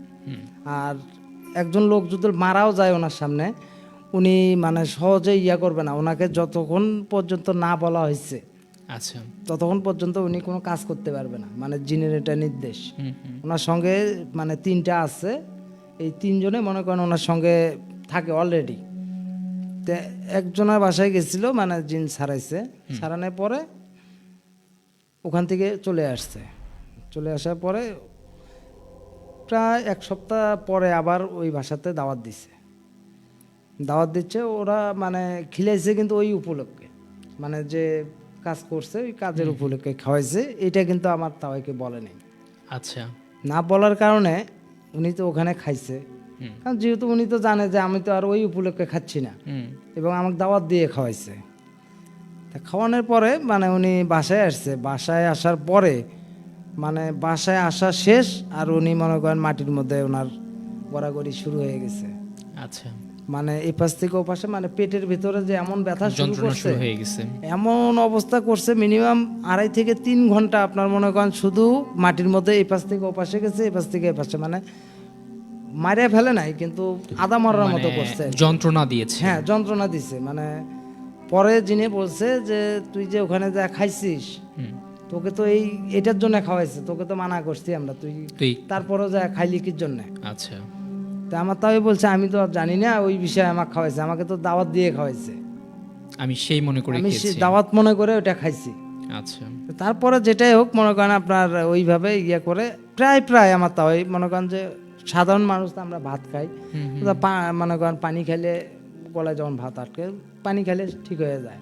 আচ্ছা, উনি ভাত যদি খায় মানে একবার না একবার হলেও মনে করেন ওনার গলায় আটকে যাবে, পানি খাক আর কিছু করুক, আচ্ছা, মানে যে কোনো একটা ভুল পাইলেই সমস্যা হবে। সমস্যা ওনার সঙ্গে সঙ্গে। আচ্ছা, আচ্ছা, এমনিতেও আমি দেখছি অন্য অন্য কবিরাজরা মনে করেন আপনার হচ্ছে যখন চিকিৎসা করে একটা হাদিয়ে নেয় ইয়া করে, আমার তাই কিন্তু হাদিয়ে নিতে পারে না, কারণ তাকে নিষেধ করা হয়েছে। তাকে নিষেধ করা হয়েছে। আজ থাকে পর্যন্ত এরকম, এখনো এরকম বেঁচে কিছু আছে আল্লাহর যারা রহমতে। জিনকে আয়ত্ত করে তাদের কিছু কিন্তু নির্দেশনা থাকে। হ্যাঁ হ্যাঁ যারা জিন দিয়ে কাজ করিয়ে নেয় তাদের কিছু নির্দেশনা থাকে, কোন বাড়িতে খাবে খাবে না, তারা কি করবে, তাদের কিছু রেস্ট্রিকশন হ্যাঁ, হ্যাঁ, থাকেই হ্যাঁ, কিন্তু। হ্যাঁ, মানে ওইভাবে বলে দিচ্ছে। হ্যাঁ, আর ওই রাতুল ভাইয়ার একটা ঘটনা শুনছি আমি এর আগে। রাতুল ভাইয়া বলছে যে ওই 100-র উপরে যে মানুষ বলছে যে এখন নাই, কিন্তু আমি রাতুল ভাইয়ার জন্যই মানে বিশেষ করে আমি আসছিলাম এখানে। রাতুল ভাইয়াকে আমি দেখাবো একটা জিনিস, সেটা হচ্ছে কি ভাইয়া দেখেন 110 বছরের মহিলা মানুষ এখন বেঁচে আছে। হয়তো আল্লাহ আমি যার আয়ু ওনাকে মানে দিয়েছেন। ভাইকে আমি দেখানোর জন্য মানে আচ্ছা, আচ্ছা, আচ্ছা। কথা বলার জন্য আসছিলাম যে আচ্ছা, একদিন দিনের ঠিক বেলা আছে, ভাইয়ের কোনো এক সঙ্গে সময় দেখা করে হ্যাঁ, রাতুলকে আপনি দেখাবেন। আমি দেখাবো জিনিসটা। কিন্তু মানে চেহারা এমন হয়ে গেছে ভাইয়া, মানে একদম নখের মতো, কিন্তু চামড়া সব ঘুষ লাগে গেছে। আসলে বয়স বেড়ে গেলে এমনটাই হবে স্বাভাবিক। মানে 110 বছর বয়স। আচ্ছা, আচ্ছা, আমরা নানি করে ডাকি, তো এই কি আছে এখানে মানে আপনার শহরের ভিতরে। আচ্ছা, ঠিক আছে। আমাদের সাথে এই মুহূর্তে ফেসবুকে অনেক বন্ধুরা যুক্ত আছেন, রয়েছেন নয়ন সরকার। আজ সবগুলো গল্পই তার ভয় লেগেছে। আর রাজ আমাদের সাথে আছেন, তিনি তার নানু বাড়ি থেকে শুনছেন এমনটি বলেছেন। আমাদের সাথে আছেন আরাফাত সরকার, শুনছি বাদিয়াখালী থেকে। নয়ন সরকার বলেছেন আজকের ওয়েদারটা দারুণ, সত্যি শীত বিরাজ করছে, আমরা শীতের শেষের দিকে আছি। রাজ আমাদের সাথে শাপলা মিল থেকে যুক্ত আছেন। সাকিব সাবিদ বলেছেন ভাইয়া ছোট ছোট আয়ু বেরিয়েছে ও লাইফে যাবে, ভয়ানক গল্প বলবেন, আপনারা যোগাযোগ করলে অবশ্যই যাব ইনশাল্লাহ। অবশ্যই আমাদের বলে দেওয়া নাম্বারটিতে SMS করুন বা ফোন করে আপনিও আসতে পারেন আমাদের ভূতবেলার পরবর্তী এপিসোডে। অবশ্যই ফোন করুন 0171348445 এই নম্বরে। এছাড়াও মেইল করতে পারেন bhut.sharavala@gmail.com এই মেইলে। আমাদের সাথে অনেকবার সাকিব ছিলেন, তিনি আসতে চান এমনটি বলেছেন। সীমান্ত আছেন, নয়ন আছেন, রয়েছেন সাবিত সহ আরও অনেকেই আমাদের সাথে আজকের ভূত বেলা অনুষ্ঠানে। তো এই মুহূর্তে আমি আরেকটা ঘটনা শেয়ার করতে চাই, একটি ভয়ঙ্কর ঘটনাই বলবো। সেটা হচ্ছে লাশ কাটা ঘর কেন্দ্রিক একটি ঘটনা আমি শুনেছিলাম, সেই ঘটনাটি শেয়ার করতে চাই।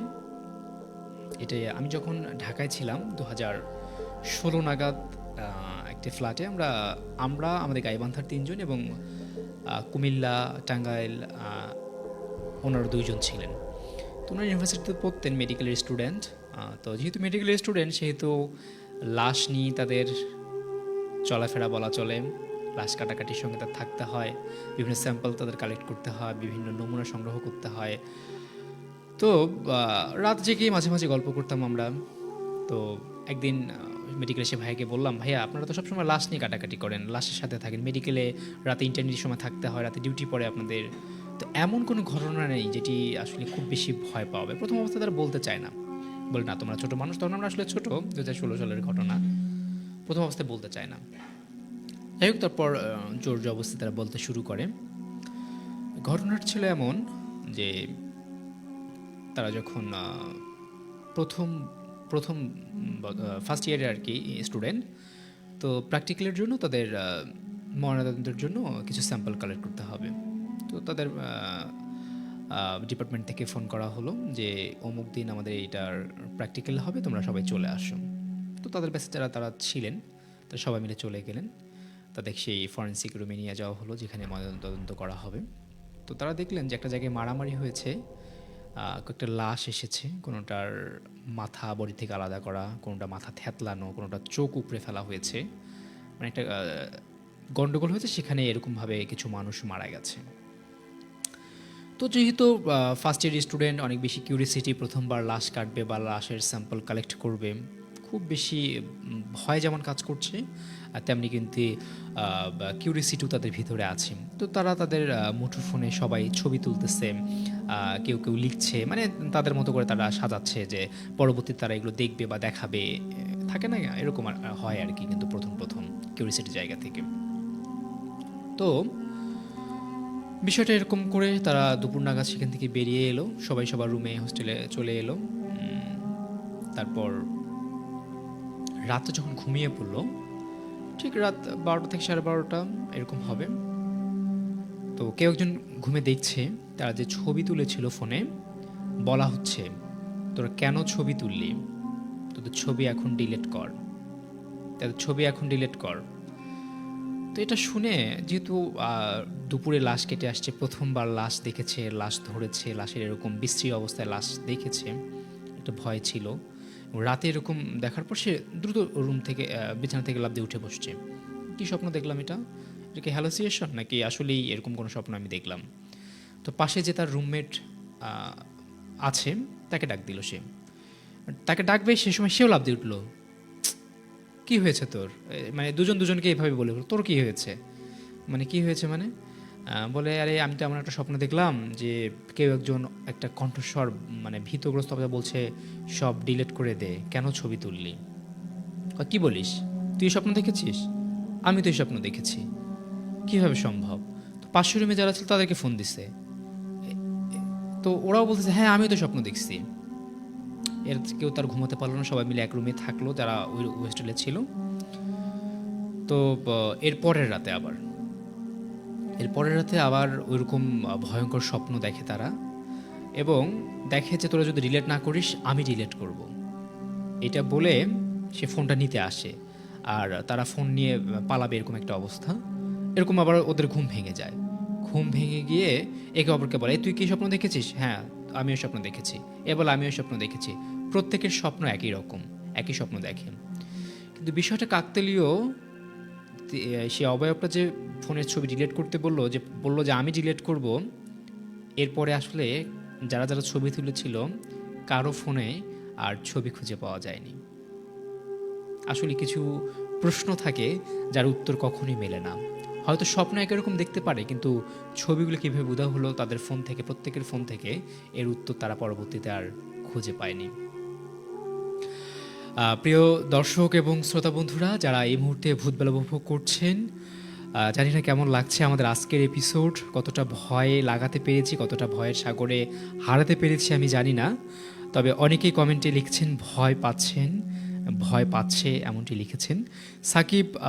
সাবিত লিখেছেন ইমেইলটা আরেকবার বলবেন প্লিজ, bhoot.sarabeলা@gmail.com। চাইলে স্টুডিওতে না আসতে পারলে আপনি মেইল করেও পাঠাতে পারেন আপনার জীবনের ভয়ঙ্কর সেই ঘটনাটি। আমাদের সাথে আছেন কিন্তু সাকিব, আগামী সপ্তাহে গল্প বলার সুযোগ করে দিলে খুব খুশি হবেন তিনি। নয়ন সরকার বলেছেন আবার একটা গল্প পড়ে, নয় বরং শ্রোতা কথা শোনান। আচ্ছা তো শোনালাম। তানভীর শেখ আছেন দেখছি গোবিন্দগঞ্জ থেকে। নয়ন সরকার, শীতে কম আজ, আপনার ভয়েস অসাধারণ ছিল। আচ্ছা, নয়ন আমাদের সাথে রয়েছেন, ধন্যবাদ জানিয়েছেন তিনি, আপনাকেও ধন্যবাদ। ভালো লাগছে। রাজ আমাদের সাথে আছেন, নয়ন আছেন, রয়েছেন আমাদের সাথে সাকিব, রয়েছেন সীমান্ত, রয়েছেন আমার সাথে রিফাত, রয়েছেন আব্দুল মতিন, রয়েছেন শাহপরান। আমরা কিন্তু শাহপরানের মেইলটি পড়েছি। আমরা প্রত্যাশা কি শাহপরানের কাছে তিনি আরও কিছু ভয়ঙ্কর মেইল কালেক্ট করে পরবর্তী এপিসোডে পাঠাবেন। আপনার মেইলগুলো শ্রোতারা অনেক বেশি ভয় পায় এবং অধীর আগ্রহে বসে থাকে আপনার মেইল শোনার জন্য। জান্নাতুল বাপ্পি আমাদের সাথে ছিলেন, শাহ সুলতান শিহাব ছিলেন অনেক ভয় লাগছে। আমাদের সাথে কিন্তু যোগ দিয়েছেন মারুফ, আমাদের সাথে আছেন নাসির, আমাদের সাথে রয়েছেন কিন্তু রাজ। আচ্ছা আচ্ছা, আরও অনেকেই আমাদের সাথে এই মুহূর্তে রয়েছেন। তো আমাদের অতিথির কাছে যদি গল্প থাকে আমরা সেই গল্পটি শুনতে চাই। ভাই আমার কাছে আছে আর একটা ঘটনা, সেটা হচ্ছে মানে এটা ছোট ঘটনা, এটা আমার আচ্ছা। সঙ্গে ঘটে যাওয়া। জি, সময় শেষে দিকে আমরা ছোট্ট করেই শুনবো। মানে আপনার হচ্ছে আমি একটা জিনিস কি ভাই, আমি কিন্তু ভয় জিনিসটা খুব কম করি। ভয় জিনিসটা আমার মানে যত কিছুই হোক, মানে ভয়টা আমি খুবই কম করি। আপনি আমাকে যেখানে যাইতে বলবেন আমি যাব ওখানে, কোনো ইয়া নাই আমার। এখন হচ্ছে আমার সঙ্গে ঘটে যাওয়া, আমার বোনের বাসায় গেছিলাম বেড়াইতে, যাওয়ার পরে রাত্রেবেলা আপনার হচ্ছে খাওয়া দাওয়া করে আমরা মানে শীতের দিন, তো শীতের দিনে মানে আমি আমার আপার বাসায় গেলে কি করি, ওই যে মানে মাঝিয়েতে খাটটা আছে, কিন্তু আমি ওখানে শুই না, কিন্তু মাঝিয়েতে আপনার হচ্ছে পল পারি, আচ্ছা। পল পেরে ওর উপরে মানে ইয়ে দিয়ে ওখানে শুই। মানে ওর শোয়ার কিন্তু একটা মজাই অন্যরকম। হ্যাঁ আসলেই। এই আপনার রাত 1টা-1:30টার দিকে, মানে ওই যে আমরা যে ফিরিয়া বলি, হুম। এই পিঠা নিয়ে মনে করেন যে ঘুমের মাধ্যমে আমি মনে করেন যে একটা ইয়ে আছে, মাছা করা আছে, মাছার খড়ি দিয়ে ভরা। তো আমি রাত্রেবেলা তো মানে শুয়ে বসছি ইয়াতে, আমি একটা পিঠা নিয়ে সমানে এরকম মানে, তো ওখানে কিন্তু ওই যে মানে শিংটা বলি, যেটা পাটের শিংটা, হ্যাঁ। এটা দিয়ে মানে বেড়া দেওয়া। আচ্ছা। তা আমি সমানে পিঠে নিয়ে যে সমানে বাড়িচ্ছি, আমার কোনো ইয়া নাই, হুঁশ নেই। মানে আমি যে কিভাবে গেছি আমি এই জিনিসটাও বলতে ওই পারি না, সেন্সটা কাজ করছে না ওই সেন্স নাই সময়। আমার, আচ্ছা। সেন্স নাই। আপা দুলা ভাই উঠছে তখন, আমার এই ভাগনাটা হয়েছে মানে 1-2 বছর বয়স আর কি। তা আমি তো ওখানে ইয়া করতেছি তাড়াতাড়ি করে, মানে এরা উঠছে, কি ব্যাপার কিসের শব্দ হচ্ছে, উঠে দেখে আমি মানে ইয়াতে মানে সমানে বাড়ি শুরু করছি 2 হাত দিয়ে। হুম। আমার চোখ বন্ধ, মানে আচ্ছা। আপা আমাকে বলতেছে তোর চোখ বন্ধ, কিন্তু তুই তো মানে সমানে বাইরে দিছিস। আশেপাশে যারা ছিল মানে তারাও উঠে আসছে, আসার কি পরে সমস্যা হয়েছে? হ্যাঁ কি সমস্যা, মানে এত আওয়াজ হচ্ছে কেন, আচ্ছা। মানে সবাই এসে দেখে আমি ওখানে বেড়াচ্ছি। হুম। যখন আমার ওই তাওয়াই আসছে, তাওয়াই আসার পরে মানে সে তো বুঝতে পারছে হুম। যে এরকম ঘটনা। তো সে এসে আমাকে ডাক দিচ্ছে একটা, ডাক দেওয়া মাত্রই আমি মানে আমার যখন হুঁশ আসছে, আমি তখন দেখি কি ব্যাপার, আমি কেন এখানে। হুম। তা আমার আপাকে বললাম, আপা আমি কেন এই জায়গায় আসছি। হুম। তা আমি বলতেছে কয় আমরা তো সেটা বলতে পারতেছি না, আমি তো ঘুম থেকে তুই যে যেভাবে বাইরে দিছিস সেই শব্দতে তো আমি উঠে দেখি তুই ইয়াতে চলে গেছিস। আচ্ছা। তো এইরকম করতে পরে আমার হলো তাওয়াই মানে আমার গাটা একটু ঝাড়া দিয়ে দিল, ঝাড়া দেওয়ার পরে তারপরে বললো যে এখন তুমি শুয়ে পড়ো। ওই যে তারপরে আল্লাহর রহমতে ঘুমাইছি, আর কোনো আচ্ছা সমস্যা আচ্ছা। হয়নি। অসংখ্য ধন্যবাদ আমাদের আজকের অতিথি, তিনি অনেকগুলো ঘটনা আমাদের সাথে শেয়ার করেছেন। তো ভূতবেলায় এসে কেমন লাগছে আমার প্রথমবার? অনেক ভালো লাগতেছে, আমার অনেক আগে থেকে আসার মানে ইয়া ছিল। তারপরেও মানে মাঝখানে একদিন আসতে চাইছিলাম, তখন আমি অসুস্থ হয়ে গেছিলাম, শাহরুল ভাই ফোন দিছিল আমাকে। আচ্ছা তো তখন বলছিলাম যে ভাই আমি তো অসুস্থ, জন্য যাইতে পারিনি আর। আচ্ছা আচ্ছা। অসংখ্য ধন্যবাদ আমাদের আজকের আর আপনার অতিথিকে। এই রেডিও আমি মানে শুনি যখন আপনারা থেকে চালু করছেন রেডিওটা, হুম। মানে 2-3 ঘন্টা করে চালু করছিলেন, মানে আমার অতটা ইয়া মোট নেই, কথা কিন্তু আমি আপনি তখন আমাদের থেকে শুরুর আমি দিকের শুরু থেকে আমি লিসেনার এবং রেডিও তখন শুনি থেকে আর কি। ভালোবেসে রেডিওর সাথে আছেন। কিন্তু অনেক অনেক একটা ধন্যবাদ আপনাকে। একটাই সমস্যা, ওই যে আমি বললাম না ভাইয়া যে আমি পড়াশোনা করি না, আপনাদেরকে আচ্ছা আচ্ছা, ইয়ে করতে অসুবিধা পারি না। নেই।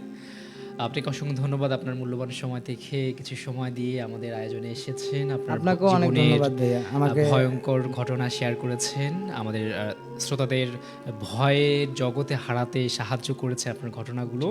এজন্য আপনাকে আবারও ধন্যবাদ। তবে ভাইয়া দোয়া করেন, আমি কালকে এক জায়গায় যাচ্ছি, আমার ওখানে মানে আরো অনেক হিস্ট্রি আছে মানে। আচ্ছা, আপনি সেগুলো কালেক্ট করুন এবং পরবর্তীতে কোনো জি, এক জি, এপিসোডে আবারও আসবেন। ইনশাআল্লাহ আমরা যদি এটি মানে প্রত্যাশা কখনো রাখি। ইয়া হয় তাহলে আমি ইয়া করবো প্রিয় আর কি। দর্শক এবং শ্রোতা বন্ধুরা যারা ছিলেন একেবারেই শুরু থেকে এখন পর্যন্ত আজকের ভূত বেলায়, ভয়ঙ্কর কিছু মেইল ছিল, সেই সাথে আমার সাথেও কিছু ঘটনা ঘটেছে এবং আমার কালেক্টেড কিছু ঘটনাও ছিল। আমি চেষ্টা করেছি সেগুলো শুনিয়ে দেবার এবং ভয় পাইয়ে দেবার। ভয় পাওয়া না পাওয়া সম্পূর্ণটা ডিপেন্ড করে আমাদের নিজের উপর। আমরা যদি ঠিক ভয়ের সাগরে হারতে চাই এবং সেই ঘটনাগুলো মনের ভিতরে ধারণ করি, তাহলে হয়তো বা ভয় পাবো। আর যদি সে ধারণ না করি, উড়িয়ে দিই, তাহলে হয়তো বা ভয় পাবো না। সুতরাং যারা ভয় পেতে চান, জড়সড় হয়ে বসবেন প্রতি বৃহস্পতিবার ঠিক রাত ৯টা বেজে ৫ মিনিটে রেডিও সারাবেলার সাপ্তাহিক ভৌতিক গল্প অবলম্বনে অনুষ্ঠান ভূতবেলাতে। আজকের মতো বিদায় নিচ্ছি ভূতবেলা থেকে। সবাই ভালো থাকবেন, সুস্থ থাকবেন, ভূত থেকে দূরে থাকবেন, নিজেকে সুরক্ষিত রাখবেন। শুভরাত্রি।